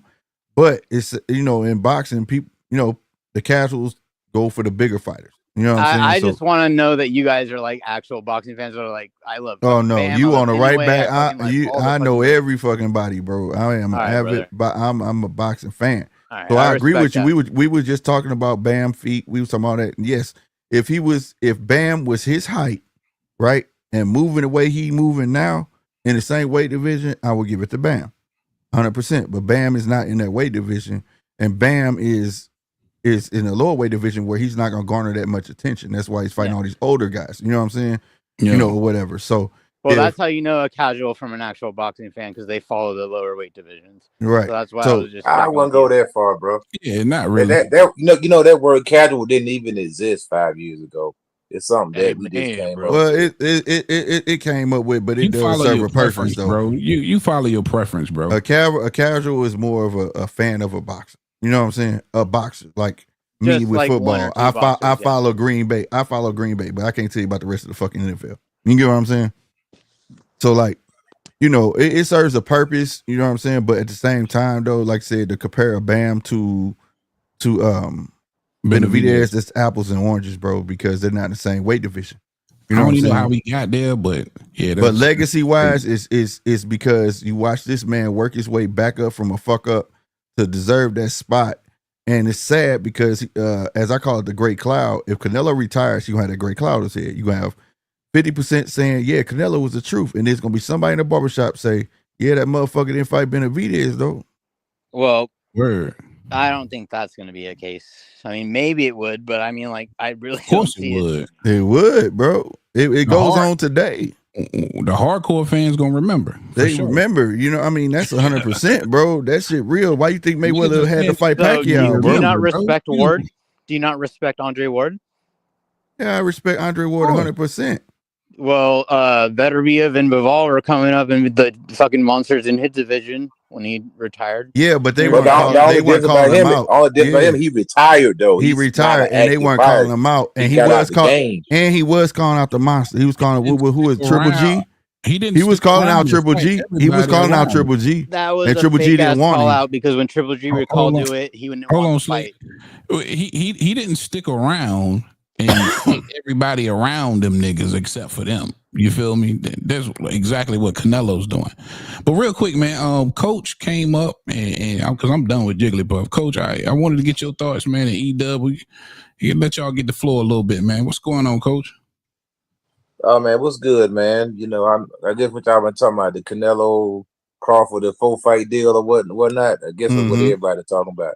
I mean, at the end of the day, man, everybody on that 4-fight deal, with the exception of Bivol and Beterbiev, kind of fits the Canelo model. Old, some type of advantage. Like Bud fits it to a T. Old, small, and old. That's been Canelo's MO. I mean, I'm a Bud guy, and I'm glad that Bud is getting that money, man. But I gotta keep it 100, man. I mean, one thing we know about Canelo, shoot, if he don't think he can win, man, he really ain't gonna sign that dotted line, man. Absolutely. It is what it is. As far as like Bivol and Beterbiev, I think it depends on who wins. If Bivol wins, he'll do it. Yeah, it better be. I don't think he's gonna want to take that match. I think he'll probably let David Benavidez do more heavy lifting. Because David been doing all the heavy lifting. You know what I'm saying? And Canelo just been riding off his reputation right now. You know what I'm saying? But one thing about it though, at least he's honest. He's been saying that. He say, man, I ain't doing nothing else. He's on his Floyd Mayweather right now. See, a lot of people don't remember Floyd Mayweather actually said, "Don't ask me to fight any young fighter because I'm not doing it." Right. And that's when he was active. He said, "Don't ask me to do it. I'm not doing it." So at least he was honest about it. Canelo sitting here masquerading. He's holding the belts hostage. It would be a great thing if he would just release the belts, man. Let's let these other guys so they can fight for him. Yeah, I mean, I just want to pass the torch, bro. I really just want to see the Benavidez fight. See who's better, and that's not no slight on Canelo. If Canelo lose, dude, you still gonna go down a legend in your country. You know what I'm saying? For sure. You just passing the torch, bro, so the shit can continue on. Man, I'm so sick of fucking boxing being on this backed up ass line as 9 say. Like, don't be ashamed, bro. You fight. Like a lot of people say, that's why you hear people talk about Mayweather and so on and so forth. Yeah, that motherfucker didn't fight long enough till he fucking lost, bro. Like, motherfucker bow out because they feel it coming. And that's like you running. You know what I'm saying? Go ahead and give your all. You get all respect from that. It's a warrior sport. And you already done lost several times. Yeah, nigga. It's okay. Like, it's okay. That's how I feel about it. Let's say, and you making these excuses and shit. That's what really, like, if you just kept your mouth shut, but when you say, oh, all he's gonna bring is 25 pounds to the night of the fight, motherfucker, you been doing that your whole fucking career. And then turn around and fight Berlanga, who came in bigger than Benavidez. Yeah, like that's the stuff that really wrong, and it make you feel like he scared him. Like I said, Eddie Reynoso was there, like Jorge from Mexico. Salute to you. But yeah, Eddie Reynoso was there for scouting. Yeah, we know he pick his fights. We know he is manager and fucking trainer. But he sure ran up out that motherfucker, wasn't trying to answer no fucking questions. Goddamn me. That's fact. You know what I'm saying? Like, that's big old. He was scouting to see if he depreciated some. You know what I'm saying? Like, can we beat this kid? You know what I'm saying? And salute to Eddie Reynoso. He would have stayed around though. He would have stayed around if David Bennett would have lost though. He would have asked some questions. He would. Yeah, he would. You know what I'm saying? So like, you know, and I like Eddie because Eddie Reynoso of the two, at least he be honest. When he was asked about black fighters, he said, "No, we ain't from no black fighters. They too slick." He said that. He keeps it 100. You know what I'm saying? I give him that. But like, for sure, it's just on the Canelo side of it. Like, okay, like I said, I was talking to him before I got on here, and I was like, a lot of people making a case like, oh, the reason the fucking Netflix fights because Netflix fell through this and that, and they making these excuses and shit. And they make me feel like motherfuckers was okay for him to fight Jake Paul, but y'all was just shitting on Terrence fighting fucking Canelo. That shit don't make sense to me, bro. Like, so what did Jake Paul do? This is the same question that everybody was asking about Terrence. What did Jake Paul do to deserve a fight with Canelo? Facts. The bag. That's it. You see what I'm saying? You get what I'm saying? Like at the end of the day, man. With this, if he fight Terrence, this is the most decorated fight he's ever fought. He's been contradicting himself for years, man. That's what I'm saying. Coach Eddie said it. Coach Eddie said it. He took a page out the Mayweather book, and he felt out that a Mayweather fight when he got on his win streak that he should be able to pick and choose his path. You see what I'm saying? Yeah. I'll come get these motherfuckers when I want them. Fucking come get them. You get what I'm saying? Let's not forget Mayweather. We want Mayweather fight Sugar Shane way before that shit happened. You see what I'm saying? You know, but my boy Roger said, you ain't ready for that shit. No, nigga, you ain't doing that. You know what I'm saying? No. You know what I mean? And he feel like he should be able to do the same thing. That's why he's screaming that shit. Oh, I can do what I want. You know, I pick what that shit right there gets old, bro. Cause like if it's boxing, the greats fight each other, bro. And you can get a rematch and they gonna keep fighting. Like it shouldn't be no, oh, I'm gonna pick and choose and I can dodge who I fucking want. And you leave all these uncertain questions. You know what I'm saying? That's not answered. That's some bullshit, bro. And it's not, like I said, everything I'm saying is not a slight at Canelo because I like Canelo. I do, right? I know Heavy don't. Canelo, I do. I like the way he fight. I like that he methodical with his shit. He one of the best catch and shooters out there. But when you constantly got fighters who want to fight you that look worthy enough to even pose a fucking challenge, you understand me? And you not fighting these motherfuckers, right? You taking on young cats that you know you can whoop on and all sorts of shit. And when there's a big young cat that poses a fucking problem, you scared of it because you don't want to solve that fucking problem. And he said he doesn't add nothing to my legacy. Bullshit. Because everybody you fucking beat, I feel like Benavidez could beat. Word. E-Dub, go on, jump in here, man. I know you had something on your chest. We gave you a good look. Where I put that battery in Slick back. He gonna take off. Hold on, here you go. There you go, E-Dub. My bad, man. My bad, y'all. I get passionate about this shit. Nah, you good, bro. I was listening to the Pokemon dude. I'm like, man, he didn't sound like no real boxing fan. He sounded like he was on Canelo all day. He was just talking about Canelo straight. I'm like, man. Yeah, that's all I want to say. Like, you know, if you're a fan of, if you are a fan of Canelo, you get what I'm saying? Just say that. Right. Then say that, bro. You know what I'm saying? Hold up. I know they ain't salute to the one and only RC done jumped up in this thing, man. Yeah, welcome to the boxing game, partner. The infamous. You know, we got drops for that nigga there. Yeah, right there. What's good, boy? I've been calling you. Seconds. Man, I've been calling your ass, and that shit been going to fucking ring and voicemail, bro. For real? Hey, yeah. Cause you know I've been between work and trying to get this house together. You know I had that little flood, but I'm you can call. I'm available all weekend. I'm off all weekend. So okay. But anyway, 60 seconds. What happened now, bro? I had about 24 hours together. I gave y'all the information of the details of the Jake Paul and all that. And what Mark went at? Mark went, yeah, RC with the news. Let me tell you about my news. My news is real time, people. Okay? Whatever happens after the news gets to me and then delivered to you guys is not RC's fault. Okay? Yeah. Because that shit literally happened in the middle of the night type shit. Oh, and I'm going to tell y'all something else. Y'all seen that Jake had the signed contract. Yeah, we were talking about it.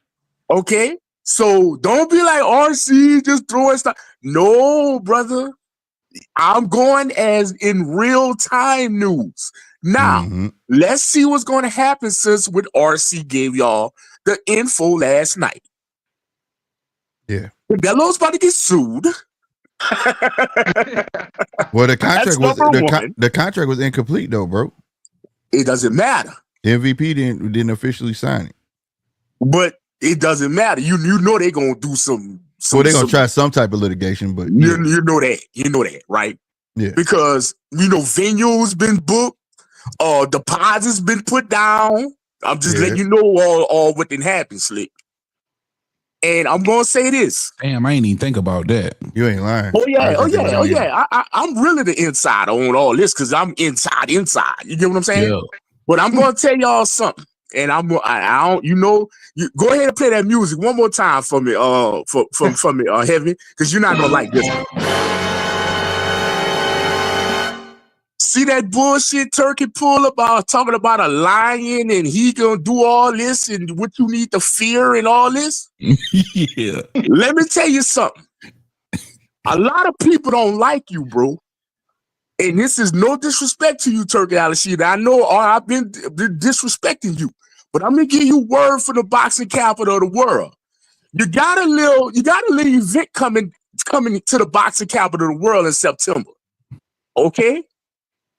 It's one thing for the people not to like you. You don't need Las Vegas not like you. And when I say Las Vegas not liking you, we're talking about the State Boxing Commission who gives you the referees, and we talking about them little 3 people that sit at each side of that table, that apron, them judges. Let me say you something, Turkey. You better find a little humbleness, partner, because it ain't gonna look good for you September 13th. Because Nevada can fuck your whole card up. But what did he do to piss off anybody in Vegas? You gotta understand, bro. Jake running and crying. Jake had Vegas on his side, and this was big money Vegas that lost. And Jake is an American, bro. Yeah. You get what I'm saying, bro? Oh, so what venue did they have booked already for it? Allegiant. They had Allegiant. Oh shit. This was millions, bro. When I say millions, I'm talking about Uber drivers making money. I'm talking about restaurants out here making money. I'm talking about, bruh. Yeah, it was T-Mobile. It was slated for T-Mobile. Then it got moved. No, I told y'all last night. It was either gonna be the Spear. Oh yeah. No, I'm talking about when they first got in the talks. When they first got in talks, they was talking about T-Mobile. You get what I'm saying? But it's not that Vegas don't really care. Man, fights get made, canceled. But it's something that he said doing that little spiel he made about, don't worry about the jungle. It's not the jungle you need to worry about, is the lion, making himself somebody he is reputable out here. Not the jungle. Exactly. Trying to make himself reputable out of here. Let me tell you what you did to Vegas, my brother. You took 2 dates from Vegas that Vegas kind of looks forward to, almost like a convention or something, that a lot of money made out here. And that's Cinco de Mayo, and that's Mexican Independence Day in September. You feel me? You stole something from Vegas in May. And I'm gonna tell you how Vegas roll. You don't take no money from Vegas without paying back. So they can't get the Jamal Charlo fight done for Vegas? My brother, the man said Canelo fighting in Riyadh or Saudi Arabia and me. Riyadh. Yeah. Yeah. And let me give y'all some game. Guess what Canelo been fighting the last 9 Mays at? In Vegas. The last 9 years. Vegas been counting money off Canelo. Gosh, oh my. Bro, that's facts. You bring your ass in September. I'm here to tell you, your card may not get right like you fucking think it's gonna get. But they were gonna cheat Terrence anyway. He was already gonna start out 4-0. It ain't about Terrence. It's about Canelo, bro. because he got the full deal contract. So that's it ain't about Canelo. It ain't about Canelo, bro. It ain't about Canelo. Vegas wouldn't have had no problem who Canelo signed with. You need to keep your May 5th, and you need to keep your September, and we gonna keep things rocking. Because I'm gonna tell you something. Respect to Eddie Hearn. When he signed Canelo, he kept him in Vegas May, September. He did take him to Dallas and a couple of other places, but he kept him in Vegas. Respect to when Oscar had him. He kept him in Vegas May, September. Now this man say, 2026, he's gonna be in die for February and October. Really? Right. Pulled him off his dates. Oh, okay. No, it ain't no. Pull him off his dates. Yeah, that's put him big. in another country too. And you pull him out of the country. Canelo the one that signed the fucking deal. That's Canelo. Didn't he agree with himself? But listen to me. And I'm about to get off here, fellas. I don't want to take over the show. How we gonna I don't want to take over. I don't want to take over the show because I'm about to get off here. I just want to put this on y'all mind. Just the word going around Vegas. I'm right here in Las Vegas. But I'm gonna say this: Vegas wrong. You know the wrong nigga.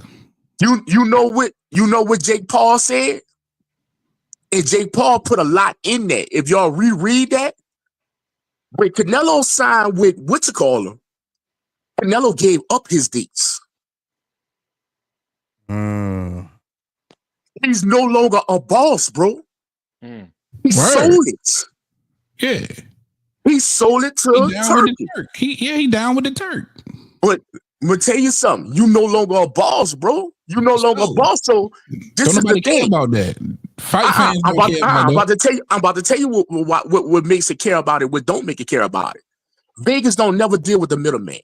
Canelo is the middleman now. Since you brought Canelo out, you who we gotta talk to. Why you taking our May and September from out here? Why you taking money out of our May and September and you're bringing them overseas? Now we gotta talk. Now we gotta talk to the boss. Turkey and the boss gotta come. And the boss gotta come see us in September. Turkey ain't putting no gun in that man's head, man. Bro, you don't argue with the hoe, man. You talk to the you go with the bro. Let me tell you, it ain't no middle. Canelo's the middleman at this point. He took himself away from the boss table. Heavy is what I'm saying. What Goldie say? Man, your bitch chose me, man.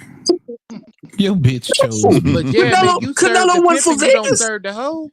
But think about it. Canelo went for Vegas. Canelo always was for somebody. PBC, Matchroom, Golden Boy. He your mother, your father, your sister, your brother. Your bitch chose me, man. I'm just saying, a lot of people is looking at what's gonna be the downfall. Because, bro, this is just the beginning, bro. It's about to be a whole domino effect, bro. It's all Canelo's fault. Yep. You can say that, but Canelo is chasing money, bro. Tell me, Canelo. Exactly, that's what I'm saying. He's a money chaser. He could have stayed loyal to his people. He could have stayed loyal to Vegas, who have hosted him 9 years in a row. He could have did all of that shit. Turkey just gave him an opportunity. No, it's not that. Be right back. It's not that. You know what it is, Heavy? You know what it is, Heavy? I got a kid. We all got kids. We all got kids on this panel. This is Canelo. Canelo, what you got? I got the 6-year-old. You got the 7-year-old. Heavy. We gonna make it personal. Okay. We put that candy down on that thing, or them M&Ms, or the Reese's Pieces, whatever they like. Goddamn. Don't touch that. Daddy'll be back. Oh shit! Not my little booger. As soon as I leave out the goddamn door, he gonna touch it, right? Yeah. He mine too. That's Canelo. Canelo's a child when he got money in front of him. No, fuck that. I love the analogy, but Canelo's a grown man. Canelo going to the highest bidder, bro. He showed you. They just showed you that 24 hours ago. If you don't have no discipline, or let's make it deeper than that, if you don't have any loyalty, just say that. That's what this shit boils down to. Canelo is loyal to the bag, man. He is. That's the analogy. You making my point. That's the analogy. Right, but that's what I'm saying. But it's his choice. You making it seem like Turkey has fucking did this. No, he didn't. He just put something out there. Turkey Brandy did it. Huh? Turkey Brandy did it. Wait, because he did. He put it out there, and Canelo took the bait. Well, that's what we saying, Heavy. With no hesitation. But you can't blame Turkey for it, though. It's what you gotta blame Turkey, because Turkey taking the charge for the league. Bro, we all watch this, Heavy. We all outside in the hood. We sitting on the car. We chilling. Somebody passed down the hood. Shots ring out the car. Next morning, come up. Yeah, bro. Y'all know who did that, huh? Oh, that was you. Nah, bro, you can't blame Turkey, man. Again, just like you said, Vegas has hosted this man for the last 9 years. He's got friendships, partnerships. He's done a lot of things with these people over the last 9 years. His Mexican fan base loves to travel to Vegas to come be able to see him because he's just that close. He had a decision to make. Do I continue to do what I've been doing for my people so they can be here to see me and continue to have these partnerships and dealings that I can fulfill and everybody's happy? Or am I on some selfish shit and go get another bag? Man, I'm gonna leave on this note. I'm gonna leave on this note, and I'll be back. I'll be back in a few weeks. I'm gonna leave on this note, bro. Don't be surprised the fight get moved to September. Don't be surprised. What fight? What were you talking about? The Crawford Canelo. Don't be surprised to get moved. It might go to New York. It might go to LA. I don't know. Damn. But don't be surprised. All right. Well, I'm gonna keep my antenna up for that. Just keep your ears open, eyes open for that. You heard it here first. But I mean, I heard. Hold on, before you go, I hear all of that and stuff. They used to dealing with Canelo and this is and the third and all that. But if he's spreading the money around, say like, you know, with them, what if those positions change? What if next year, you know, one of the fights end up in America and one is in Riyadh season? What if he spread it around besides just the Bud fight? Oh, they got time to negotiate. Yeah, what would be the issue? Well, no, it wouldn't be the issue if you negotiating it back. Because like I said, right now, as he put it out, you not only gonna see Canelo here once. The people got a problem with that. Because my thing is, I'm not worried about the big wigs. I ain't gonna lie. For his fans, because possibly next year could be his last fight, and I would want that fight to be, you know what I'm saying, on American soil. And if you're gonna go to another country, you go to your own country and then do your last fight. You know what I'm saying? Yeah. But that's the issue. That's the issue of what's been laid out of what we see so far. What we see so far is Saudi Arabia, Vegas, Saudi Arabia, Saudi Arabia. Yeah. And see, that's causing the pushback. I think the next year fights, they up in the air because they don't even know who he's fighting. So based on who he's fighting, I think that would constitute where it needs to be. You know what I'm saying? And like I said, these are all rich people. They all and you know the art of negotiation. It could be negotiated back that next year might be whatever. You know what I'm saying? Yeah, because let's say the Benavidez fight does come to fruition, it'd be dumb not to put that right back in the fucking Allegiant Stadium. You know what I'm saying? That's the only place that fight needs to take place. Right. That'd be dumb not to bring that back. Yeah. I'm with you. But it's on Turkey now to sit down and talk to these people. Right now, bro, I'm just giving y'all the vibe out here. Well, that vibe been like that for a minute, though. Huh? I said that vibe been like that a minute against his ass. Yeah, it has. They see the onslaught coming. You know what I'm saying? Yeah. It has. That's a great question for the panel, too, man. Who's wrong in this situation? All right, y'all be cool. I'm out. Okay, all right, Brody. Salute to you, bro. Thanks for coming through. All right. Yeah. Welcome to the boxing game, partner. For sure. All right, Vegas inside the RC. Thank you, my brother.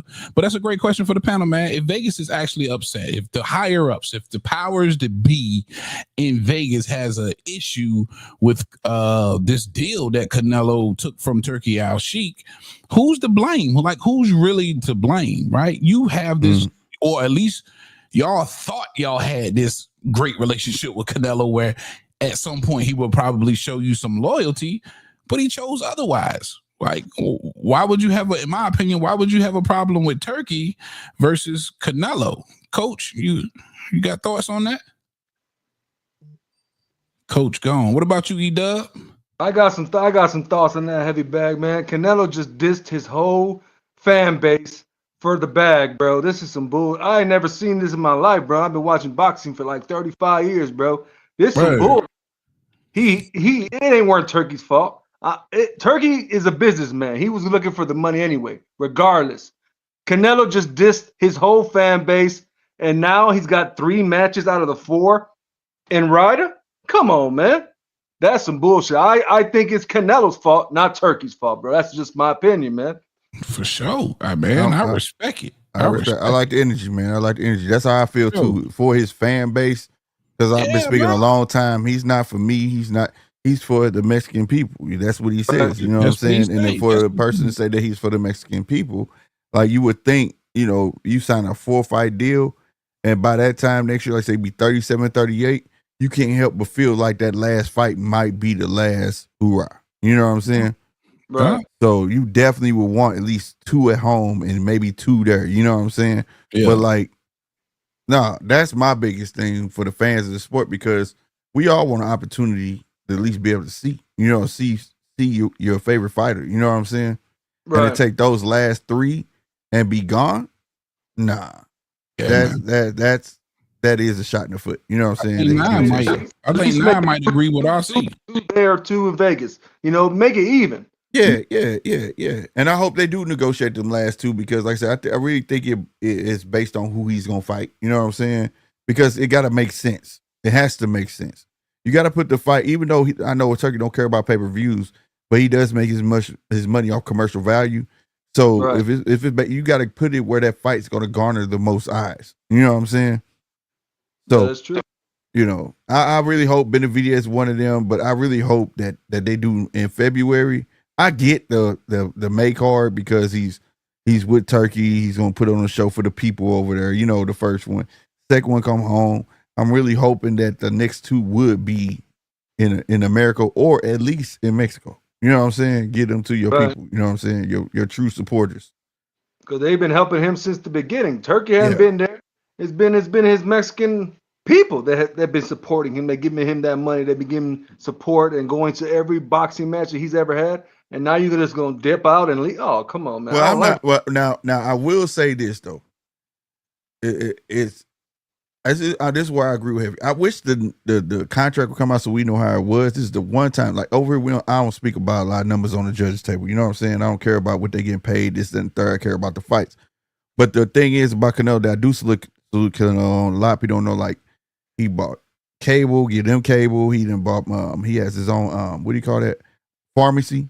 Like, to get them medicines and all of that type shit, right. And all of that stuff. So maybe this check is to help keep funding that shit. But at the same time, though, I feel like you got to at least make one of those. I think it should be the last one of February. The last one of 2026, not February. The last one of 2026, definitely. That should be like the homecoming of fucking homecoming. They got big stadiums in fucking the city of Mexico. You can go put that big, you know what I'm saying? And have a giant ass fight for your folks. You know what I'm saying? Because like I said, this ain't for us. You know what I'm saying? This is for his people. I try to tell people that all the time. When I see Canelo is about his people, and I admire that. You know what I'm saying? And for him to take that away from them, that's like, damn, a slap in the face, especially if you fuck around and retire, bro. Yeah, you know what I'm saying? Because he might as well retire after he get this big bank, man. Like, why would he even fight anymore? Now, I know Terrence Crawford, he's fighting for legacy. He ain't fighting for no bag, bro. He wants to be, on his record, he wants to say that he beat Canelo. I think it's both, but at the same time, it's more so, like, if you, like, you see background, I'm a big fucking Terrence fan. And following Terrence, he's always just been in the shadow. I think he just want to be able to have to say that I told you so moment. You get what I'm saying? Like, he had it with Earl, but that shit looked too fucking easy. You get what I'm saying? It came with a bunch of fucking excuses. If you go up and beat the man, the face, you can't but say that you got to put Terrence on Mount Rushmore. You know what I'm saying? You can't say shit of that. Now, if he lose, though, it's like shit. It's like Heavy said, it's a win-win. Shit, goddamn me, I got the bag. Oh, well. And he's still going to get a ton of credit depending on how long he fucking lasts with Canelo. You get what I'm saying? If he go 12, he definitely finna get, they going to call that some fight of the century type shit. You know what I'm saying? And that's going to be still going to go along with his resume. When you hear his resume, oh, he 40-0, 40-1. Who he lose to? Canelo. Oh, well, damn. Yeah. I need to go check that fight the fuck out. That was the only nigga that could beat him. You see what I'm saying? And he went to weight. Like, oh, well, damn. You get what I'm saying? All around, it's a win-win. You know what I'm saying? When they hit them books. Yeah, man. But yeah, no, I agree with you though. Man, I appreciate the energy, E-Dub. I like that. Don't worry about it, bro. I like y'all, man. I love that y'all boxing fans and not a CERN boxer fan. You know, a lot of these YouTube channels, like you mentioned that in another video, heavy bag, where showbiz, and I don't like people that just are cheering for the person that they want to win. You know, you get what I'm saying? Right. You got to cheer for boxing itself, bro, because Turkey's making boxing great again, bro. Right, bro. Yeah, I mean, that's the way I see it, man. As a pure boxing fan, I just want the best matchups, man. I don't give a fuck about the politics.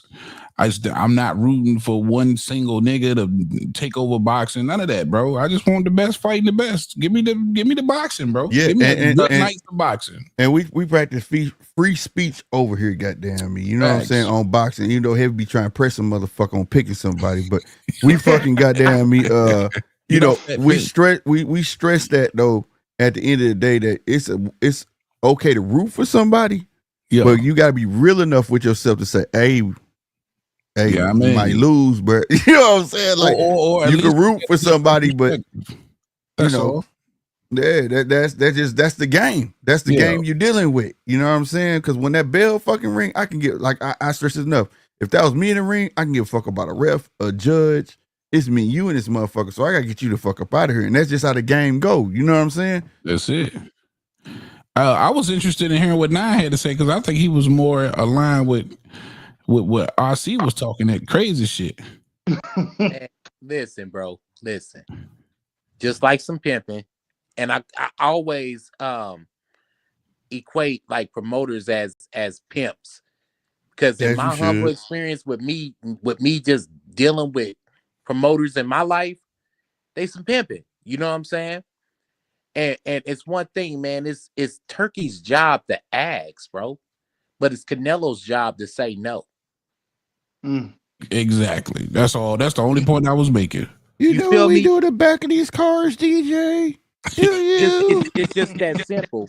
And yeah, man, you know, I understand, Canelo, you going for your bag, man, because that's hell of a lot of money to try to turn down. But at the same time, at what cost? Because now you got to think about it. Everybody here in North America, you're an entity, bro. You're a financial stream for them. So guess what? It's a lot of people here in this country that's gonna miss out on it, and all that business is going over there. Right. Yeah. This is no different than, you know, taking Nikes and doing them in a sweatshop and shit in a third world country and shit. You feel me? In my opinion, you feel me?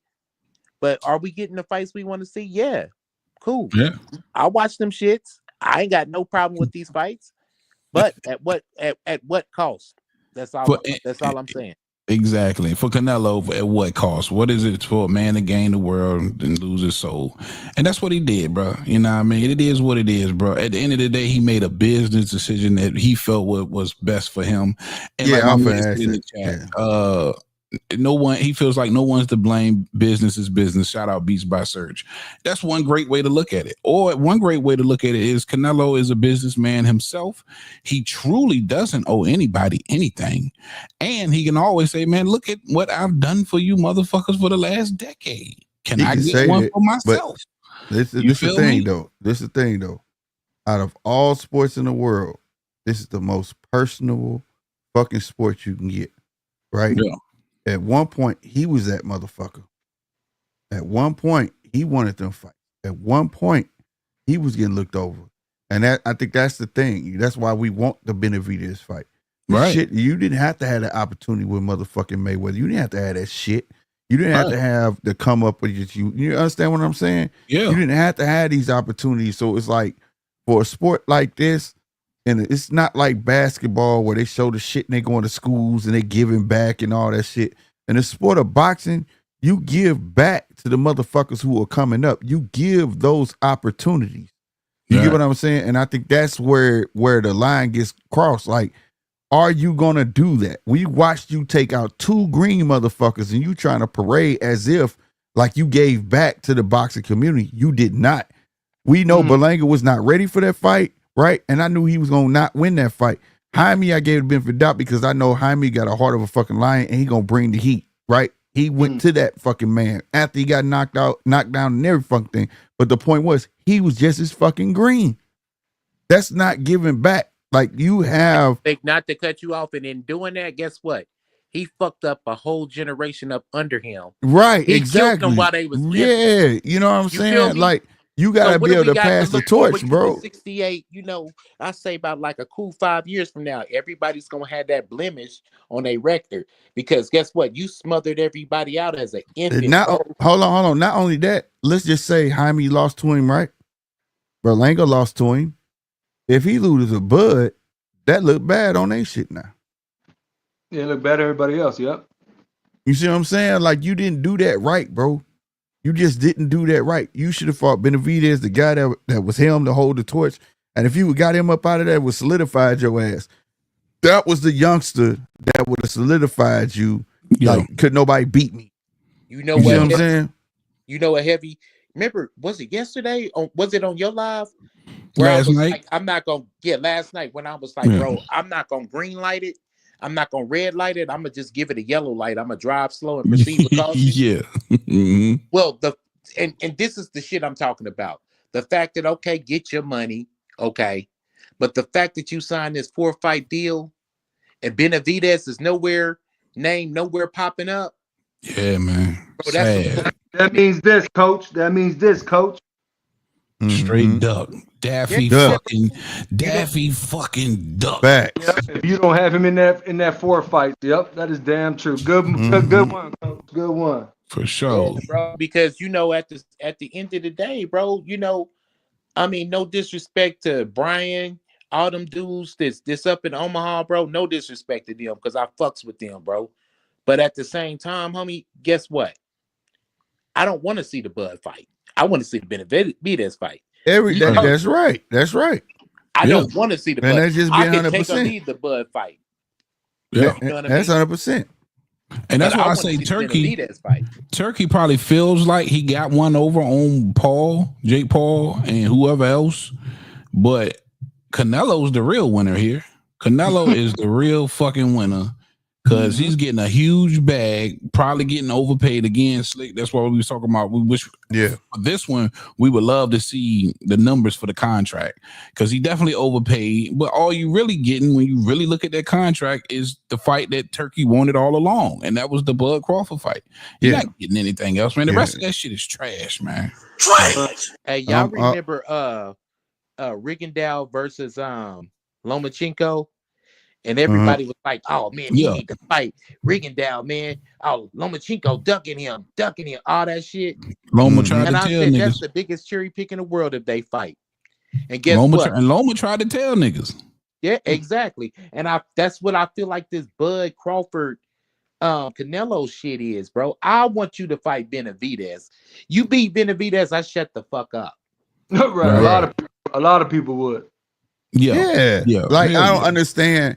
And it's not like he at the age where I get he's slowing down, but like I watch fighters over the years that slow down, and sometimes it proves that they're just more seasoned and more poised. You know what I'm saying? And that's what I want to see, man. Like, dude, you want, like, people not talking about you getting old and shit. You take that guy out, man. It's like, nigga, I still got it. I don't give a fuck about none of that shit. What you talking about? It's just that I'm more smart and more wiser with my movement and this and that third. You get what I'm saying?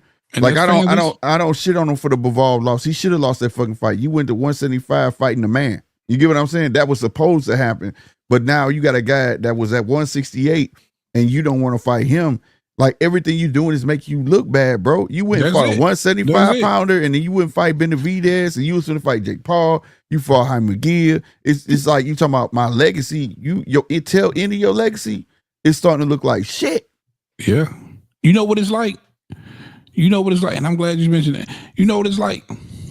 And maybe Canelo, because I be trying to look at this shit from several different perspectives, but maybe Canelo is just taking the advice of Reynoso, you know, and his team. It's almost like when Rocky was about to fight Clubber Lang kept calling him out.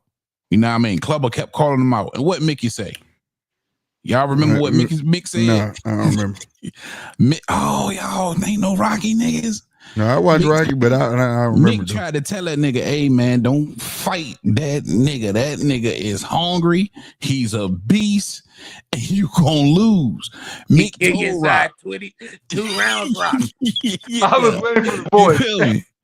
Yeah. Mick was telling that nigga, man, don't fight Clubber.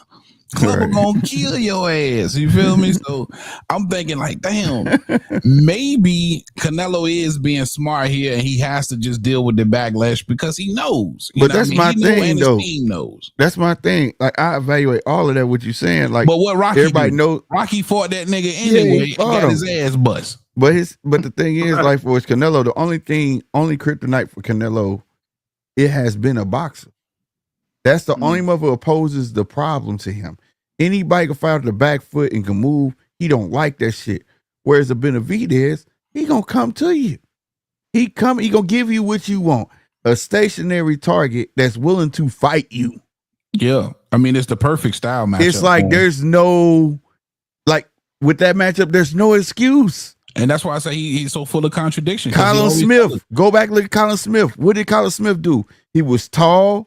He had the reach, and he did what? Stay right in front of motherfucking goddamn Canelo and tried to fight his ass. It'll be the same fucking fight. It's something about Benavidez. It's something he see. But let Canelo tell it. That's the fights that he won't. That's the crazy part. He don't want to be in there with no real boxers that's gonna move around. He's been saying the same shit for years. Him or Eddie. Eddie said Eddie been saying Benavidez who ain't going nowhere, and you don't fight him. Right. Good luck, bro. I'm gonna get out of here. Gonna make him work, bro. All right, E-Dub, salute to you, bro. Thank you for coming on, man. Don't worry about it. Subscribe to Heavy Bag. Subscribe to GNT Sports. Subscribe to E-Dub. Keep the news. We out, bro. We holler, bro. Hey, I'm on it, E-Dub. I'm on it. E-Dub, appreciate you, my guy. Yeah, man, Canelo been screaming that shit for years, man. And then you get the nigga that's tailor-made for you. You don't want to fight.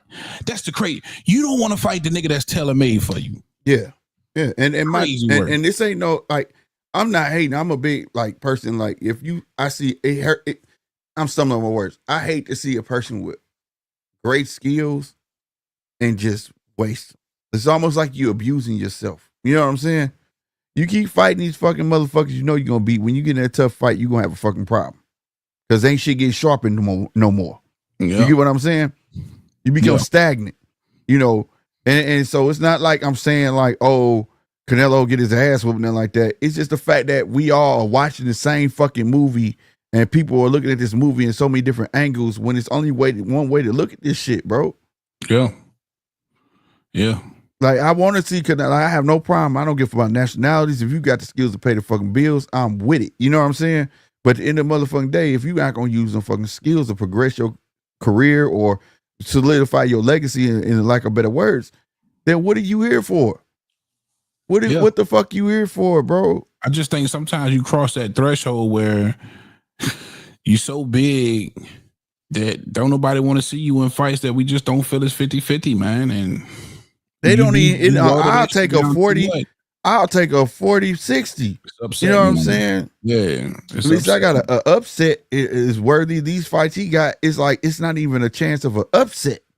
Oh, and every time I look at that fight plan, man, that's a bullshit fight plan, bro. Like, I like Bud. I love Bud, bro. I'm the biggest Bud fan you probably gonna fucking know. But at the end of the motherfucking, hey, bitch, get your ass. I'm sorry. I shouldn't be drinking right now. This mother, hey, who in here got a wrench? Get him up out of here, bro. Oh, Mark. Get on your job, I don't play that shit, bro.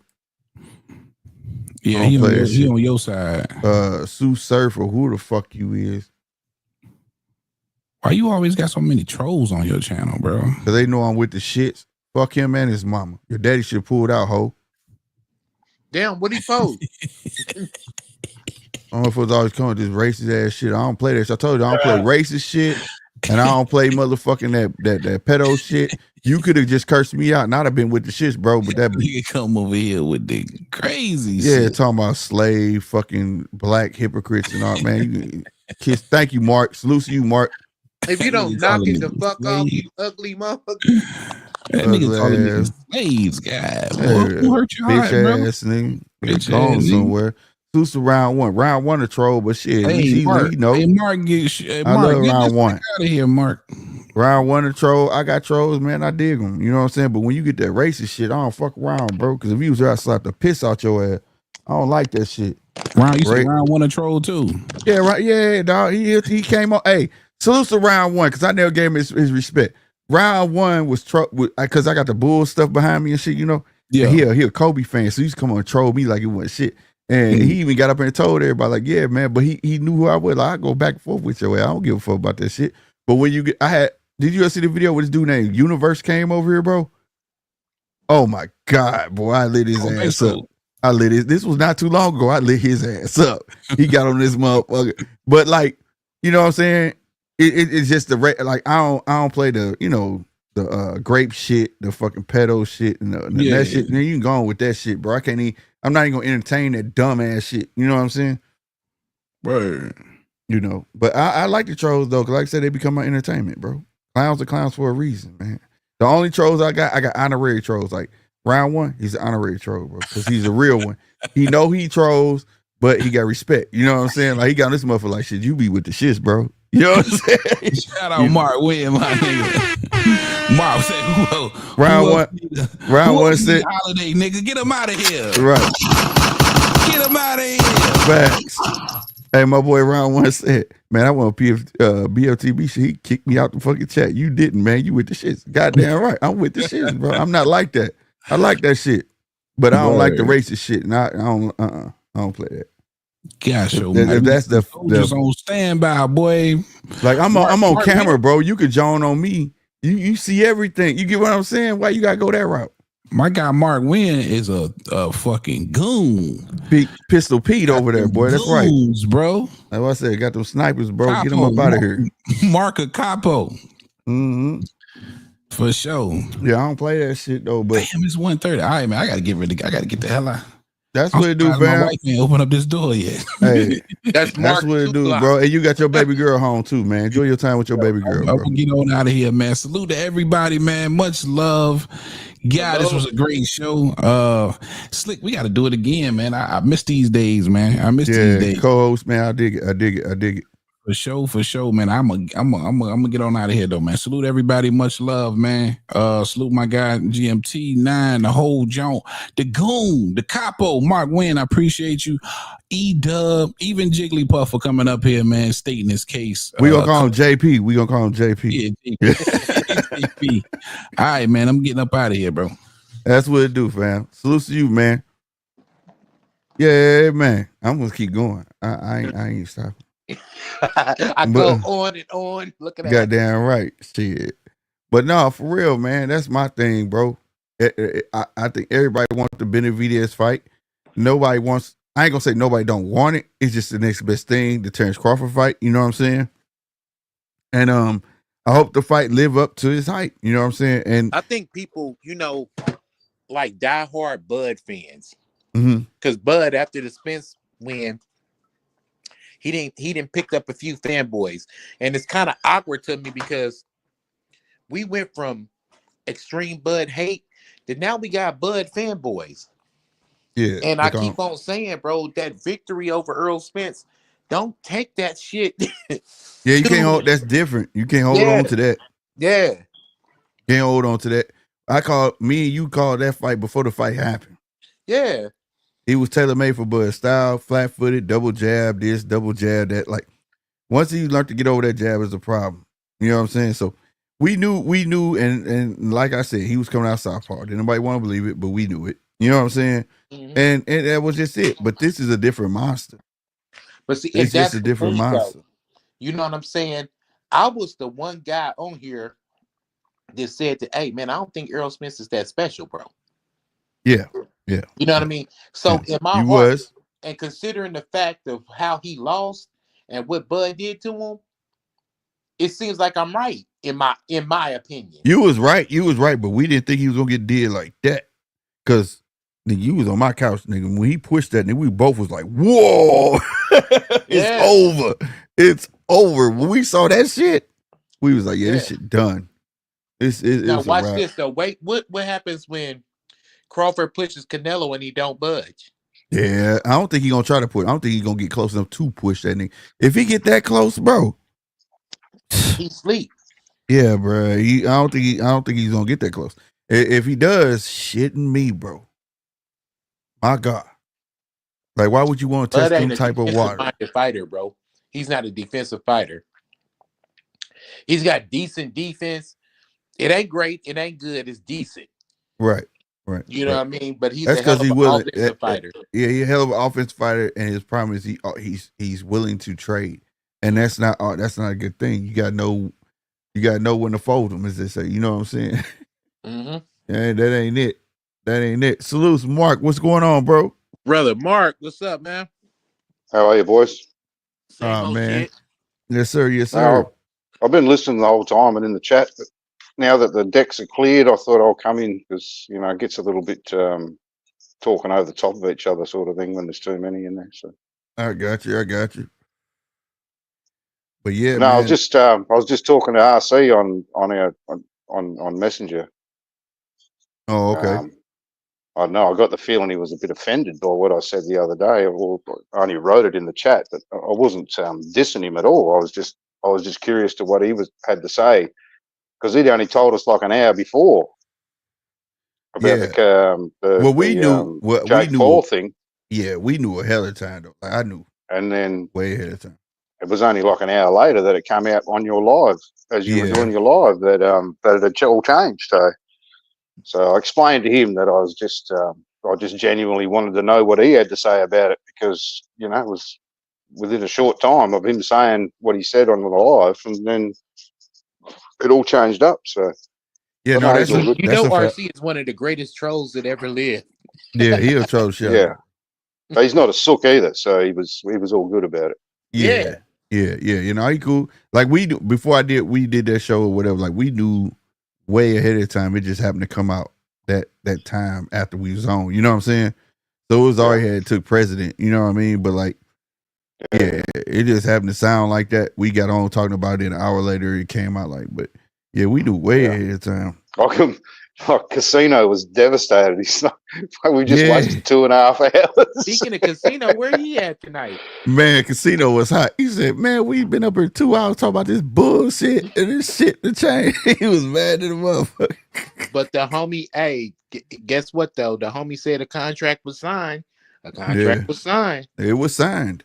He showed called us until he said, hey, "That motherfucker signed. It's signed. That boy signed." I said, "What?"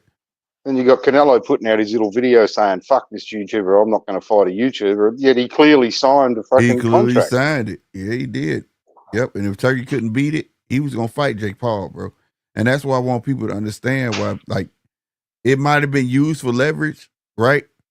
But that's the key word, leverage, to try to get something out of somebody else. And if that other person was willing to pay more than what that person doing, he was going to fight fucking Jake Paul. Yeah, that's what the paperwork was saying, wasn't it? Yeah, so like I don't think that's not a scapegoat for. Bro. I think he was, but he just got like some other. He found it out because guess what? The mistake was MVP's mistake. It wasn't Canelo's mistake. Yeah, right. Oh, that's right. That's right. What I find funny is what that other woman or man or whoever was Nikita or whatever the name. Sign it. Yeah. Well, why wasn't she right there and sign at the same time everybody else did? That was right, and that was my thing too, though. But to what Nine was saying is that. They had that man dead to rights on that fucking contract. He signed it. My thing is, if Turkey didn't persuade him, he was gonna fight Jake Paul. I think he would have fought Jake Paul. Yeah. And I think that he saw that it was turning into a bad look. Like, I think not him. I think that Turkey brought it to his attention. Like, you hear what everybody's saying about your ass, right? You know what I'm saying? Now I can give you X, Y, and Z. You can take this route. Or you can go on that Jake Paul route and they're going to shit on you for that shit. You know what I'm saying? And that might have persuaded them to go the other way. But to even entertain the bullshit. You understand what I'm saying? Like, what? We talking about Benavidez, bro. And you talking about... Turkey obviously played it well, though. Yeah, he did. He waited till the last minute and got that shit. I got to give it to him, though, man. Dude proving to be a businessman like it ain't shit. You know what I mean? He getting his fucking way. I give him that. But like I said, the next couple of years, we are truly going to see if he's good for the sport, because what people ain't understanding, with every little step he take, he's gaining more and more power over the sport. But see, my thing is, I know he's good for the sport in general, but he's not good for the sport over here in the States. Yeah. You see what I'm saying? Now, I think that's what he's trying to ultimately do. When I did my research, I don't know if y'all was listening when I was talking about, I found out like he didn't partner with TKO. Remember, I did that shit a long time ago, and now it's true. He didn't came out, him and TKO, they are trying to do a boxing league. He want an American team, basically, UK team, China, Japan, so on and so forth. You know what I'm saying? And I think that's his ultimate goal. You get what I mean? To create tournaments. And if you look at it, what he's doing, that's basically what he's doing. Tournaments, bro. If you look at it, right, he's taking the winners, fight the winners, and the losers fight the losers. That's a tournament. You know what I'm saying? Yeah. And the losers beat the loser. Now you take that loser that won, and you take the winner of that one, and then they fight. You know what I'm saying? That's tournament style ass fighting. And I think that's what he ultimately is trying to get to. Case in point, we didn't get to this. Shout out to everybody that's still sticking around, because I know y'all saw the thumbnail. May 3rd is a motherfucker, because now you got Canelo on May 3rd, right?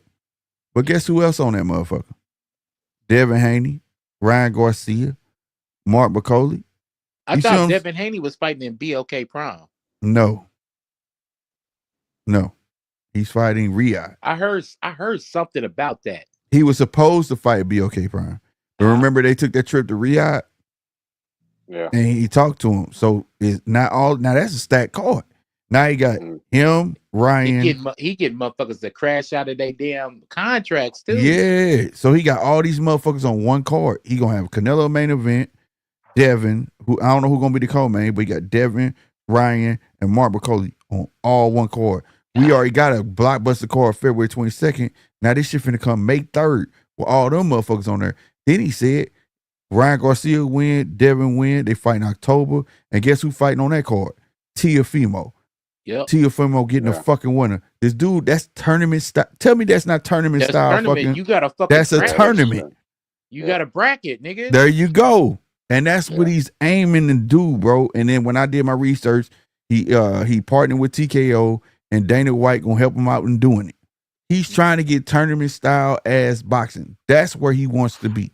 But yeah, bro, I'm about to take off, man. You enjoy your night, y'all fellas. Yes, sir. Hey, enjoy the rest of your day, Mark, bro. So you know, shout out to everybody. You, Mark, RC, Heavy, Punch, all the whole crew, man. You know, everybody out there, man. Shout out to the panel, man. The chat, everybody there, you know what I'm saying? Hit the like button, hit the subscribe button, and remember, it don't cost much to pay attention to a motherfucking pimp. Holla at y'all. Facts. Weird ass nigga. Facts. Salute to him, man. I'm gonna go through his chat and I'm gonna get up out here too, man. I said DGO. Hey, can I just go back just for 2 seconds? Hell yeah. No. You get your piece off. You were just talking about Turkey a second ago and taking over, and I was listening to another live earlier today. I forget which one it was, but anyway, there was a female on there that's got her own, and she's American. She's got her own page, or channel, and she was saying that she asked the question. What? So you're all happy to release the control of boxing to a foreigner? Uh-huh. And I'm sitting back thinking, you do realise that the rest of the world thinks that boxing is run by foreigners at the moment, which are Americans. To the rest of the world, Americans are foreigners. You know what I mean? Right. It's the opposite end. Yeah, it was. I found that really weird. I thought it's the shift of power. It's like a bubble, you know? Yeah, exactly. And it's the shift of power. And I have been saying this for the last 5 years that the UK was going to take over. You know what I'm saying? Because the more and more I've watched boxing, I find the better boxing is UK because they fight more often, right? Yeah, it's just that they weren't getting the UK boxers weren't getting the national attention. And I kept saying if they do, they're going to take over because, like I said, they fight more often. They match up with no problem. There's usually no running or no disputes. They do get the coverage in the rest of the world. It's just America not paying attention to it. That's right. So, you know, and it's just that the American market tends to pay more money. You know what I'm saying? and that's why they tend to cross over to get that bigger payday. But that's right. Now they're getting the shine. Now it's up. We starting to see American boxers get beat left and right. You see what I'm saying? Because they never step outside of America to want to fight nobody else. And this is when I gave my spiel on the belts. The belts say world champion. World, not American champion. You see what I'm saying? So now we're starting to see this surge of UK boxers, Eastern European boxers, and so on and so forth that's stepping in the game that are opposing all these problems for American boxers. And it's just for American boxers to fucking step their game up. You know what I'm saying? That's right. And I have no problem with that because, like I say, iron sharpens fucking iron, right?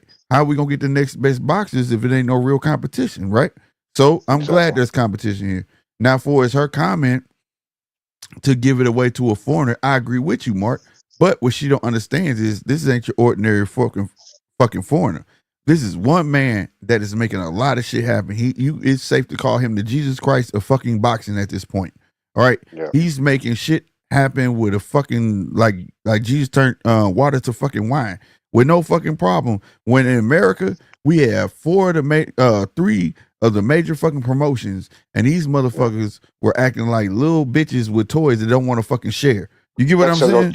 Exactly. It's nothing but these other promoters' fault. Because if they'd have been giving us the fights everybody wanted to see, then Turkey wouldn't have had nowhere to go. I'm going to give you my whole spiel I gave about 2 years ago, real quick, fast and in a hurry. I said Top Rank will be like the development league because they get all the young guys and they develop them and they put up the most cards on through the year so they can get seen. You bump up, if you're good enough, you bump up to Golden Boy, they're going to give you your competition. And I said, what's the other motherfucker? Al Heyman and them. Yep. They should be a PR firm because they seem to take boxers and make them seem like superstars before they even superstars. You get what I'm saying? And if all of them considered a table, they could have ran boxing. You get what I'm saying? They could have ran fucking boxing, bro. You enter boxing, you with Top Rank. They're too scared to get, their fighter to fight their fighter. Yeah. You know what I mean? Yeah. It was all about greed. In-house. Yeah. Yeah. It was all about fucking greed. And the writing was on the wall. Top Rank has gave birth to every American star that we've ever known, bro. They outgrew Top Rank. They got out their contracts and left. You get what I'm saying? Some went to Golden Boy, some went to PBC. But the point is that all they do is come together. Most of them were at Golden Boy before Al came along and decided to steal half his. He stole Golden Boy fighters. Half his fighters. Yeah, that's right. So like at the end of the day. And they had been partnering up since Mayweather. Mayweather was beating up all the Golden Boy fighters. You see what I'm saying? So like at the end of the day, they could have took over, but no, like you said, nobody wanted to get a cash cow up and put them up and fight this cash cow. And it took one man with a shitboat load of money where you couldn't turn it down, and it made it work. Now you mad at that? This is an actual fan. This dude is living a dream that I always spoke of. Man, I wish I had this my money. I pay him to get in the ring so I can see that shit. He's actually getting to do that shit. Yeah. And now that he got to do it, and now that he had success with that heavyweight card in December, and now that, okay, maybe this could be something, I'm going to keep going with it. And he's keep going with the shit. And now he's starting to put a business plan with it. Now people are getting upset about it. Yeah, that's right. It's just like, people don't like what's different. You get what I'm saying?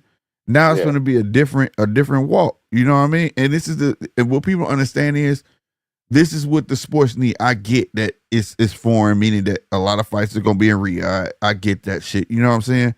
But how many times you motherfuckers go to a WWE wrestling match? Yeah. More than half America ain't been to that shit. You know what I'm saying? Nah, that's right. So it's not like everybody gets to go to these boxing matches. So I'm not mad at that neither. At least he's fucking trying. The more momentum going, more people get on the side, he can spread the fucking fights around. You know what I mean? Something that your promoters could have been doing here in America. I say the same shit that they talking about Turkey keeping them fights over there in Saudi, right? Yeah. The same shit I say here in America. All the fights in Vegas. I don't have money for a flight to go to Vegas all the damn time. No, that's right. Why the fuck you can't? Why you can't? I don't like the Riyadh shit because it's like 4:00 in the morning here when they're on. At least when they're in America. That's the biggest issue. Now, when you say that, I understand. least when they're in America, it's like Sunday morning our time, Saturday night your time. You know what I mean? Right. Finished by lunchtime, 1 o'clock sort of thing over here. Right. But that's why I like Eddie Hearn's starting to make a bit of a push into Australia with Jai and Sky and right.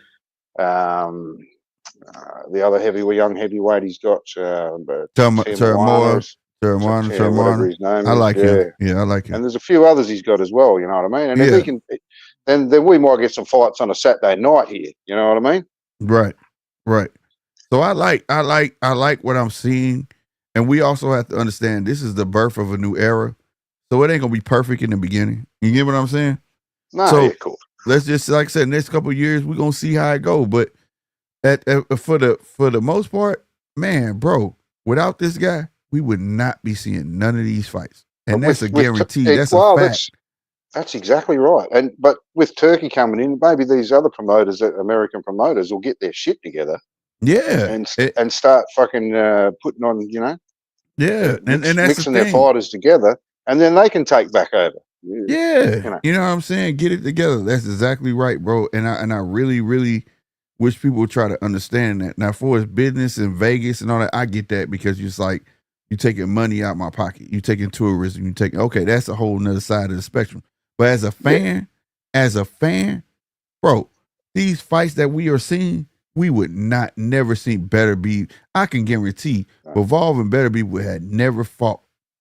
You would never have got the Fury Usyk either. Fury Usyk, none of that shit, bro. And a rematch at that. Exactly. Like what? You know what I'm saying? No, like, and both undisputed fights as well. Right, and he's making it okay to lose. He's bringing that back. I like that. Just because you lose don't mean you're garbage, bro. No, but that's another American thing, to be honest. That's yeah. But it wasn't. But don't really matter. It wasn't that's always how like you that. lose. Doesn't matter. There you go. And I've always said that it's not that you lost; it's how you lose, bro. That's right. Smoking Tim Joe. I'll go back to Tim Tszyu. The Tim Tszyu loss against Fundora, that was acceptable. That was a warrior. That was a warrior thing. That second loss, that was bad. Yeah, he needs to improve. Yeah, that was bad. The first one, that was some warrior shit. Yeah, that was some warrior shit with Fundora. But that second one, yes, that was him getting his own way. He should have known not to get up so fast. You know what I'm saying? And all that stuff. That was rookie mistakes, and that's fine. He just thought he was going to walk through that block. That's what happened there, I think. But it's tons of fighters who've lost on their debuts, bro. On their pro debuts that are legends today. And now, in this later stage of boxing in America, oh, he lost. He's garbage. Dude could be fucking 45-1. Oh, he was garbage. What? That's bullshit. Like, you know what I'm saying? This one guy had his number, but he beat everybody. Like, no, that's not how that's supposed to be. You know what I mean? So, like, I'm happy that, like, these tourneys he's doing where, okay, the losers can fight the losers and immediately work their way back up. Because guess what? We don't got to wait for fucking sanctioning bodies talking about eliminators. Yeah. You get what I'm saying? It's like you and Nine were talking about Spence before I got on. A lot of people were holding him in massive esteem, and to me, I never seen it. I thought Bud were going to beat him easily the whole time. Yeah, and then that proved to be the case. But see, this is what happens when you're kept in a bubble. You think these fighters are so great. Yep. It's a bit like Jamel Charlo. So now I'm not sure. That everybody thought, oh, Jamel's, he's undisputed. He's great. But the cropper he was fighting is nowhere near as good as the crop at 154 now. So for me, it'd be interesting to see if he comes back and when he comes back, how he goes, because the new crop is just so much better, I think. Yeah, and you're right about Earl being in a bubble, fighting in-house and all of that stuff. That was always the problem. He kept all his main stars in-house, and they never got the sharp iron. They fought people that they knew they could beat, and that's what happens. If I keep feeding you fish, man, when you get to a real shark, you ain't going to be able to swim. So, like, you got to get out there and test the waters, bro. Like how they Abdullah Mason got knocked down twice, right? And everybody's like, see, I told you. What you mean, bro? That dude got back up with the heart of a lion and won that motherfucker. You know what I'm saying? Like, that was more of a proven thing, but it just shows how ass backwards people look at boxing today. And that's not, it shouldn't be that way. And that's why I say, it's okay for motherfucker to lose. It's about how you come back from that shit, bro. If you stay in this game long enough, you're gonna lose. That's right. It's like the well, you know, I was a massive Tim Tszyu fan. Right. But now I'm interested to see how's he going to come back from this, because he got an absolute ass whipping last fight. That was a trashing. Right. And it looked really, really bad. And I'm thinking now, okay, so he's not as good as I thought he was, but can he build himself back? You know what I mean? And if he can build himself back and get to the top again, you know, we'll hold belts again, then it's another tick in the box to me, you know? That's a fact. That's a fact, Mark. That's a fact. Beat by Sir said the Mayweather effect. I agree with you, man, because he made that O seem so priceless. And that O don't mean shit, bro. That O, man, to me, it don't. To other people, man, if y'all go back in the history books, it was so many dope-ass fighters out there that had loss on their records, bro. They were just dope as shit. And you going to find that guy. It's going to be a guy that's going to have your number. It don't have to even come when you get old. You know what I'm saying? It's always somebody out there for somebody if you're going to be a constant fighter like that. Not a once-a-year fighter, but you're a constant fighter. You know what I'm saying? You know, and I feel like you should have to earn that once-a-year fight. That's for people like Bud. They talk about that Bud fight once a year. Yeah, dude, fucking 36 years old. Like, I get it. Right. You know what I'm saying? Now, but you got fighters who are young as fuck talking about I'll fight once a year. What the fuck is that about? You know what I'm saying? Like, no, it should be like that. My old man gave me one bit of advice that sort of has always stuck in my head when I was a young bloke. I was wild as hell and was always fighting and carrying on. And he said to me, trust me. He said, there will always be somebody better than you out there. Right. And he was dead right. I've had my head fair share of ass whoopings. Yeah, you learn from that shit. You either gonna learn from it and get better, goddamn it, what you do. That's just it, man. You know what I'm saying? Like, man, Tunney, I think, who was that? Who was his first name? James Tunney? Old boxer. You know what I'm saying? He got his ass handed to him by Jack Dempsey, I think. I might be wrong. Was it Jack Dempsey? And he told, Jack Dempsey told him, he said, in that loss, he said, you know what I learned? And they said, and the dude was like, what? He said, that shit ain't gonna never fucking happen again. It's never gonna, like, it did something to him, like, no, that shit not gonna happen again. And that's what comes from, bro, because sometimes you be so high on a pedestal, you know what I'm saying? You gotta be humbled sometime, you know what I'm saying? And then you come back even fucking better, bro. Like, I tell people, go look at the fighters of Mike Tyson. Yeah, Mike Tyson whooping some ass, but some of the fighters went on like 10 fight win streaks. You know what I'm saying? Because of that ass. Well, they wasn't finna have that no more. Like, that's just boxing, bro. It's a fighting sport, bro. This ain't a team sport. It's an individual sport. Doesn't even matter about boxing. It's life. You know what I mean? Everybody fucks up. Everybody fucks up. That's right. In some way, sooner or later. But it's how you come back from that and how you react to that. That's what counts. That's what counts. That's what fucking counts, bro. Because this motherfucker, and what Rocky say, this motherfucker called life will beat your ass down. It's about how you come back from that shit, bro. 100%. I agree. That's what make boxing so relatable, man. I was just like you. I was a fighter. I was always out there fighting in the streets and shit like that. Like, dog, it's shit so relatable, bro. And some of these guys that have stories where they got money and they fighting, and some fighting because they don't want to go back to that poorhouse they came from. You know what I'm saying? Like, it got real life storylines to this shit. But it's just like, say, Nine said, these promoters be pimping some of these motherfuckers, and then when they come realization, they won't get out their contracts and shit like that. Like, this is some bullshit. Because when you young and you hear $1 million, shit, where do I sign? You know what I'm saying? But you ain't reading none of the, you didn't read none of the paperwork. I'm old, man. You weigh $1 million in front of me. I'm signing that shit. Right. But ain't nobody read the contract. Now you stuck for 10 years. You know what I'm saying? That's right. and then, hey, look. And then you on your 7th year, and they talking about, we think you ready for a title shot. But you didn't read the contract. When you win the title, that's a 5-year extension. Yeah. You see what I'm saying? So now you stuck for an extra 3 years. But I'm tired, boss. Right. You know what I'm saying? Like, it's a finicky game, bro. It's a finicky game, man. But I love boxing, bro. It's better than any other sport out there, man, because it's an individual sport, man. That for me, boxing has no excuses. You was in there, get that motherfucker out of there. You know what I mean? Beats by Surge said boxing is a business and a sport. Second, that is a fact. He said only if Turkey was an American. Beats by Surge. Let me tell you something. If Turkey was an American, they wouldn't give him the respect that he getting now. Part of being the foreign is why he get the respect, because Saudi, damn, what was it, like the record of what do you call them, sheiks? Like they own the oil, they own, it's a lot of rich motherfuckers. People don't understand the amount of money over there. Rich people that are in America, no, ain't got shit with them over there. You get what I'm saying? Ah, that's right. They got mountains of money, man. Like just to put it in perspective, rich people in America got like a hill, but they got mountains. They got mountains of money, right? So like, think about it. I'm gonna give you a case in point. Everybody hearing about the tariffs that Trump is doing, right? He's not gonna do that to Saudi. He's not gonna do that to India. He's not gonna do it to none of them. You see what I'm saying? He's not. If anything, he's gonna try to get them to invest. He already got the Saudis invested in America. He's not go to the India. People think China. He tell you China, all the products come from China. Nuh-uh. That's not true. If you do your research, mate, I'll tell you, I've never seen nothing like it. The last 10 years here in Australia, man, you go to a petrol station or a fuel station, or what do you call it, a gas station here? Yeah. Indians. Indians. You go to a takeaway restaurant, Indians. That's why I tell everybody, man. A lot of bars. You go to a bar, Indians. Right. That's why I try to tell people. Man, they are taking over, right? Not only that, the N1 visa and shit like that, majority of American geniuses are Indian.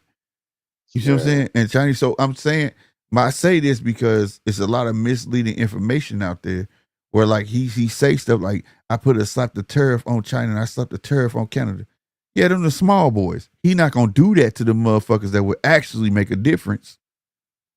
You see what I'm saying? He's not gonna do that to India. He's not gonna do it to Saudi. He's not gonna do nothing Middle Eastern. He's not gonna do none of that shit. You see what I'm saying? So it pays to pick up a newspaper, read sometime, and you'll learn that shit because they're not gonna put that shit on the internet. They're not gonna put that shit on the TV. You know what I mean? But at the end of the day, my point is this: that if he was American, he would not get that type of respect because he's Saudi. He comes from over there money. They know how much money he could bring, and that's why we'll sit at the table with him. If he would have came over, if he was American and said, I'm gonna start up a fucking promotion company, and so what, I'm worth this amount of $1 trillion. They're still looking at him like, so, and then you just got $1 trillion. When you look at a Saudi, they like, that shit infinite. Yeah. Now it's like, how much money can we get him to spend? You understand what I'm saying?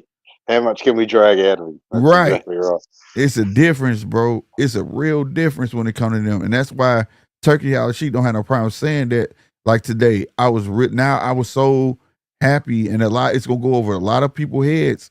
But in an interview today, he said, we make money off of commercializing.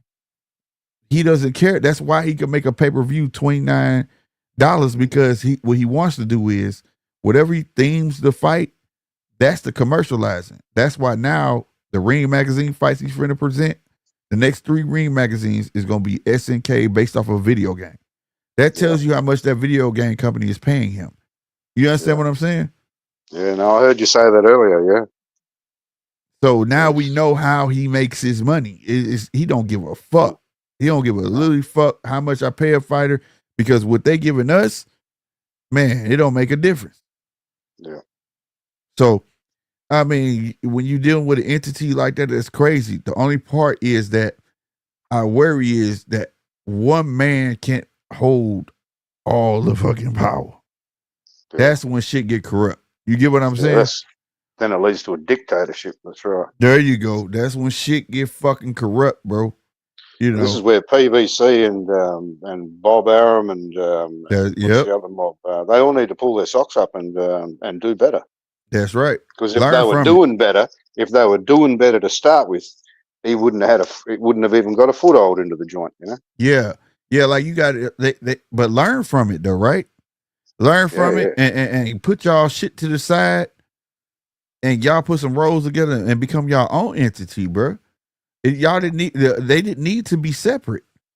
They could have made way more money coming together than being separate. Ego. That's what that's about, I suppose. Yeah, ego. That's right. You got Bob, the old man, that feel like because he's been around since the 60s, he know more than all these motherfuckers. You got De La Hoya, that was a championship fighter and went through the shit, so he feel like, oh, I know what's best for the fighter. And then you got Al Heyman, who come from the entertainment industry and feels like he can market a fighter better than anybody else. And all these egos are clashing. And not understanding, if you combine all of those egos, the knowledge of Bob, how to treat fighters from De La Hoya, and the marketing of fucking Al, Bruh, y'all would be an unstoppable fucking force. I was going to say, that's game over right there. You would be an unstoppable fucking force, bro. Yeah. And I've been saying this for years. You know what I'm saying? And now it takes the sad thing. Now the fans are 50-50 split on Turkey. But the thing is, it's what everybody ain't looking at. It's sad that it took somebody from the outside to force them to get along. Yeah. Right? Anyway, hey, I'm gonna have to go, Slick. That's what's up, man. That's what's up, Mark. I appreciate you coming through. No worries. All right. See you, mate. All right, bro. All right, y'all, man. We're going to keep talking a little bit more, man. Salute to everybody in the chat, everybody who in that like button, bro. Y'all see the phone number right here. If you want to call in, go ahead and call in. You know what I'm saying? And give your opinion. You know what I'm saying? On this whole Turkey card and Canelo deal or whatever else, any other thing you want to talk about. But for as me, I'm going to keep talking about boxing. Y'all know me. I love boxing, so I can talk about this shit all fucking day. But, Beats by Sir said Turkey seemed to have some integrity. Yeah. He got integrity, man. And we got to understand. This is one thing I learned. When you're dealing with foreigners, and trust me, I dealt with a lot of them. Their MO, like anybody else, is their country first. So when you look at Turkey and think that he's supposed to do for America first, or he's supposed to do for any other country first, like you're just not thinking. You're not. Like you're not using the brain that God gave you. And in doing so, yeah, you're gonna brush some shoulders wrong. And that's perfectly okay. Because if you're doing a great job at what you do, those who don't like you, those who do think you're doing wrong, those who feel like, oh, he think he the shit, guess what's gonna happen? They're all gonna end up conforming and working with you. In the words of what he said, Turkey I'm talking about, he said, I don't gotta like you to do business with you. And that's the first rule of business. I don't have to fucking like you to do business, bro. I don't. When you go into business, you 9 times out of 10, you're not even friends with the person. Like for me, I done had 3 businesses, bro, right? And still got 2. Let me tell you, still got 1. Let me tell you something. I'm not friends with none of them. I'm not. I'm there to do business. You understand me? So I can give a damn if I like them or not. Peace by Surge. What's happening, baby? What's going on? Man? What's going on, man? I never really get on YouTube like that and get on lives, but I figured I could keep you some company, man. Hey, man, I appreciate you coming on, bro. Yeah, this is the first time I ever seen you on a live, and I like how you bring your perspective on things, and you know, you're definitely real knowledgeable on what you speak of. And I'm more of a casual fan, to be honest, but I kind of teeter in and out of being like a hardcore at times, you know, depending on the subject. Yeah, man, I was the one that was talking about Turk and fully he was American and stuff like that. I was just kind of speaking in regards of if he had that notoriety here. So, because I know we want to make these fights here in the U.S., right? Like the big Canelo fights that are happening in Riyadh season to be over here. If only he just could do that over here and come, like you said, combine everybody together and have that power over here. That'd be great for us as American fans, you know? Yeah, but this is the thing.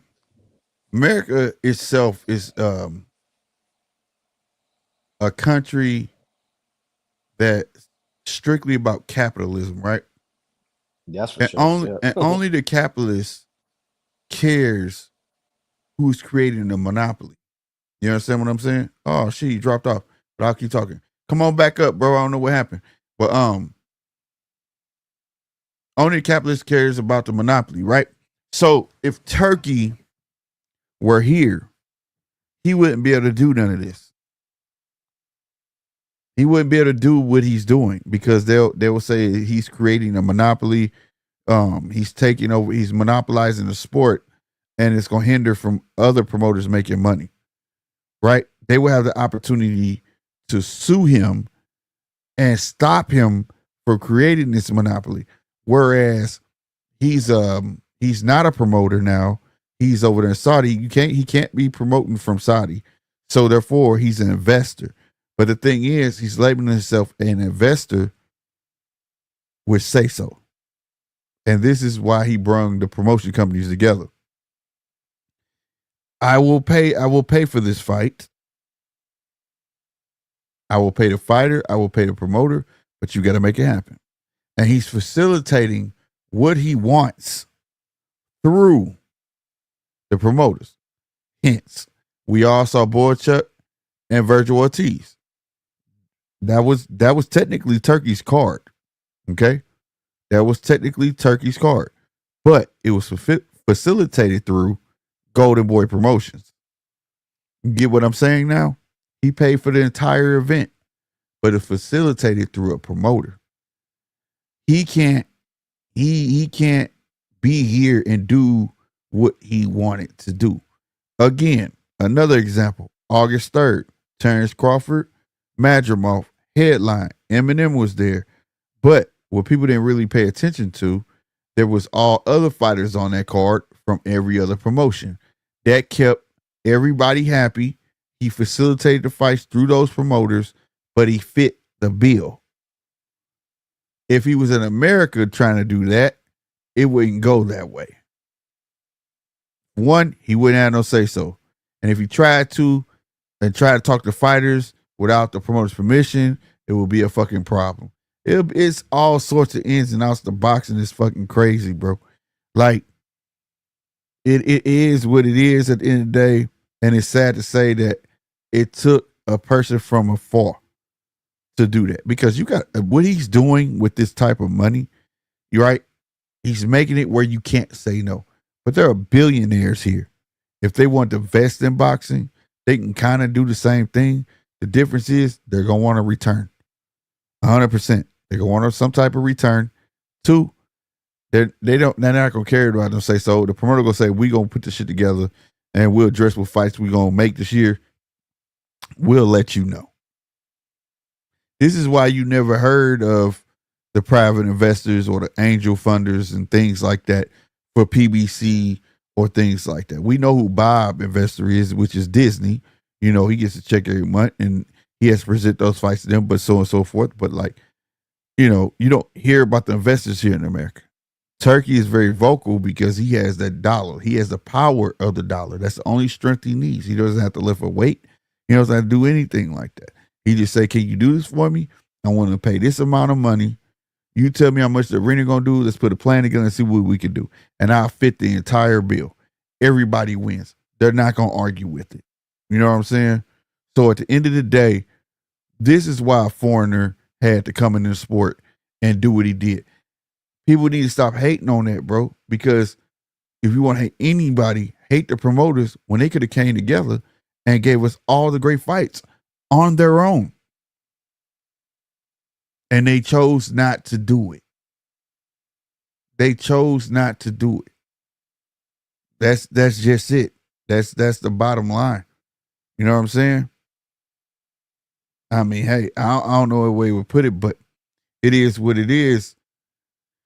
DGO082, salutes to you, fam. I hope y'all hit the subscribe button, bro, because we trying to grow over here, man.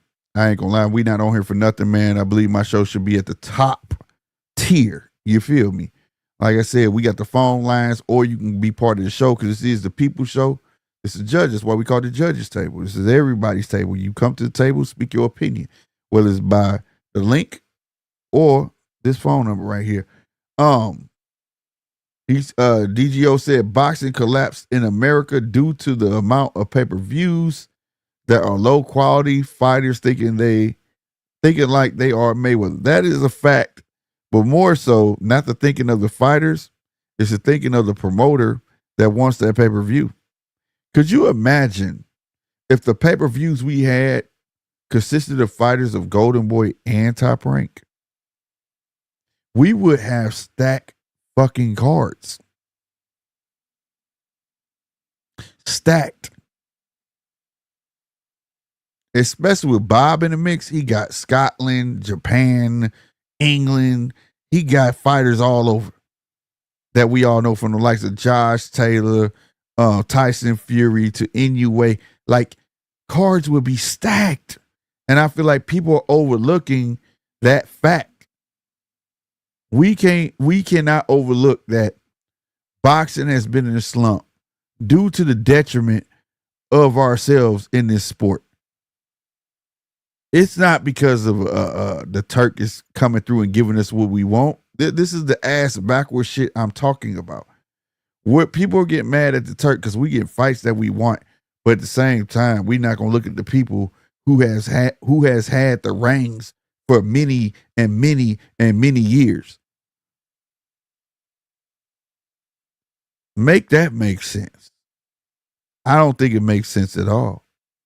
Chappelle, salute to you. He said, my brother Slick dropping knowledge and wisdom, man. Yeah, man, because I love this shit, bro. You know I am. DGO said again, he said all of the PBC fighters took an ass whooping with Turkey. This is why they don't want to let Tank know Benavidez there. I think Benavidez shows up somewhere on it might not be Canelo, but I think Benavidez shows up there. Tank, I don't know, but Turk was on an interview today, and I implore you to go watch this 30-minute interview over on ESPN YouTube channel. He said he'll work with Tank. I don't gotta, if you don't like me and I don't like him, but I don't gotta like him to do business. I want to put him on a card. You know, that's just good business, right? So we'll see, you know what I mean? But you're right. PBC fights went over there. Who was a Deontay Wilder, Big Baby? They got their ass whooped, bro. Yeah. That's a fact. You know what I'm saying? That's a fact. Beats by Surge or make them more affordable. Yeah, you can make them more affordable. We tried that. Remember PBC tried it. They gave us a $30 card. I believe it was Ortiz, King Kong Ortiz, and it was Chris Arreola, I think, or it was the other Mexican heavyweight. And it was $30, but the shit was garbage. Like, it was in January too. Not this January. I think it was last year in January. That shit was garbage, bro. Like, I wouldn't mind paying the $80 if it was quality fights. I wouldn't. The cards that Turkey gave me, if he charged me $80, I would. If Bud is $100 in Canelo, I'm paying it. Think about it. Even the May 3rd card, I don't know who Canelo is fighting, but we're gonna have Devin Haney fighting somebody. We know who he's fighting. I can't remember his name. Damn it, I can't remember his name. Ryan Garcia and Roley. Mark McCauley is fighting somebody, and you know it's gonna be like 3 other fights on that card. If that was an $80 card, I will fucking pay it, bro. I would fucking pay it.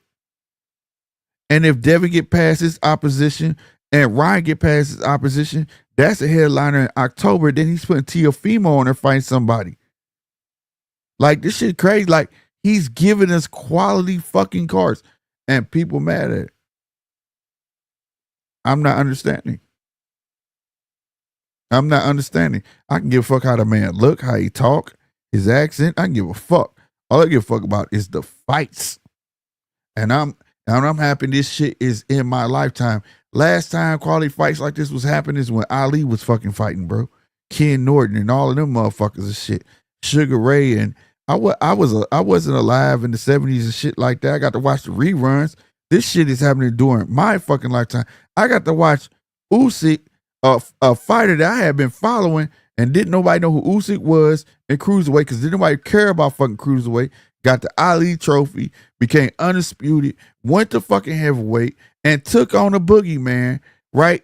One of them beat Anthony Joshua twice and turned around and beat Tyson Fury fucking twice. I got to see that shit in my fucking lifetime, bro. This man cleaned up the whole heavyweight division.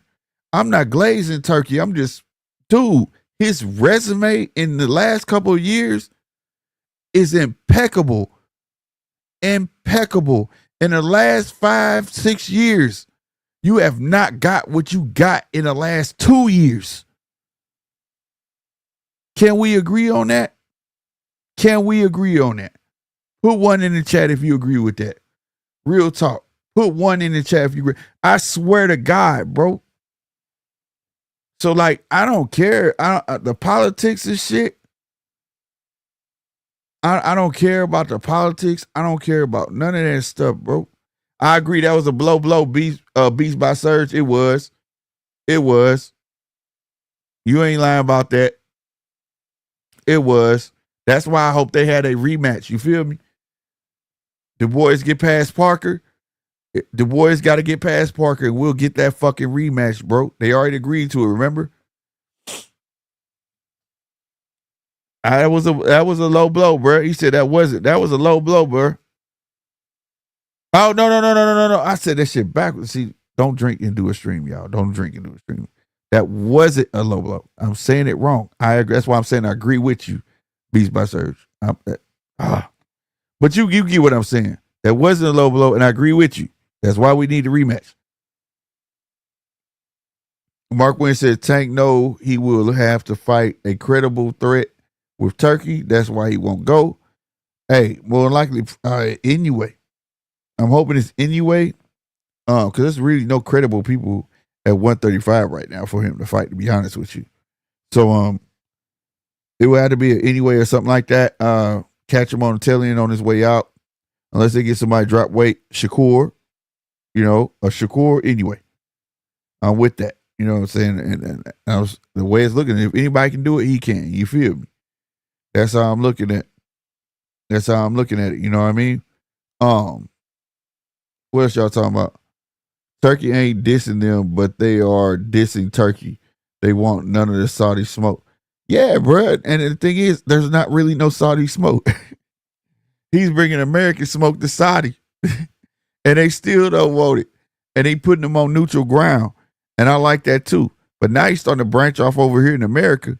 He's finna put his second American card over here. And there's going to be many more to come. You know what I mean? There's going to be many more to come. He has a foothold in boxing. And people going to have to accept that. Right? People going to have to conform. Like I said, people don't like different. They don't.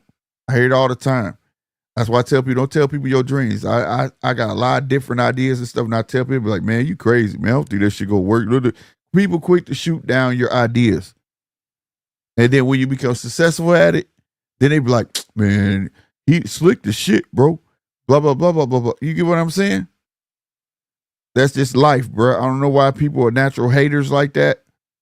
Maybe because they didn't think of it, or maybe they can't do it, but they quick to do that. And I'm not that type of person. If he could get that shit done, get it done. Because all I want to do is see the fights. That's it. And that's all. Swear to God, bro. That's it. Right. Shakur, Mark, you right. And I want him to go to 140. Man, Tank can fight at 140, bro. He can go to 140, bro. They're right. Except maybe Shakur. I think Shakur is his kryptonite. I really do. That type of boxing, I think that's his kryptonite, fam. Real talk.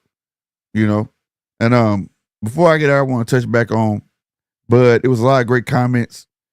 Salutes to Jigglypuff, salutes to everybody came on, E-Dub, everybody. My guy that just came on and got off. I don't know why you had got off, Beat by Surge, but make sure you come back through.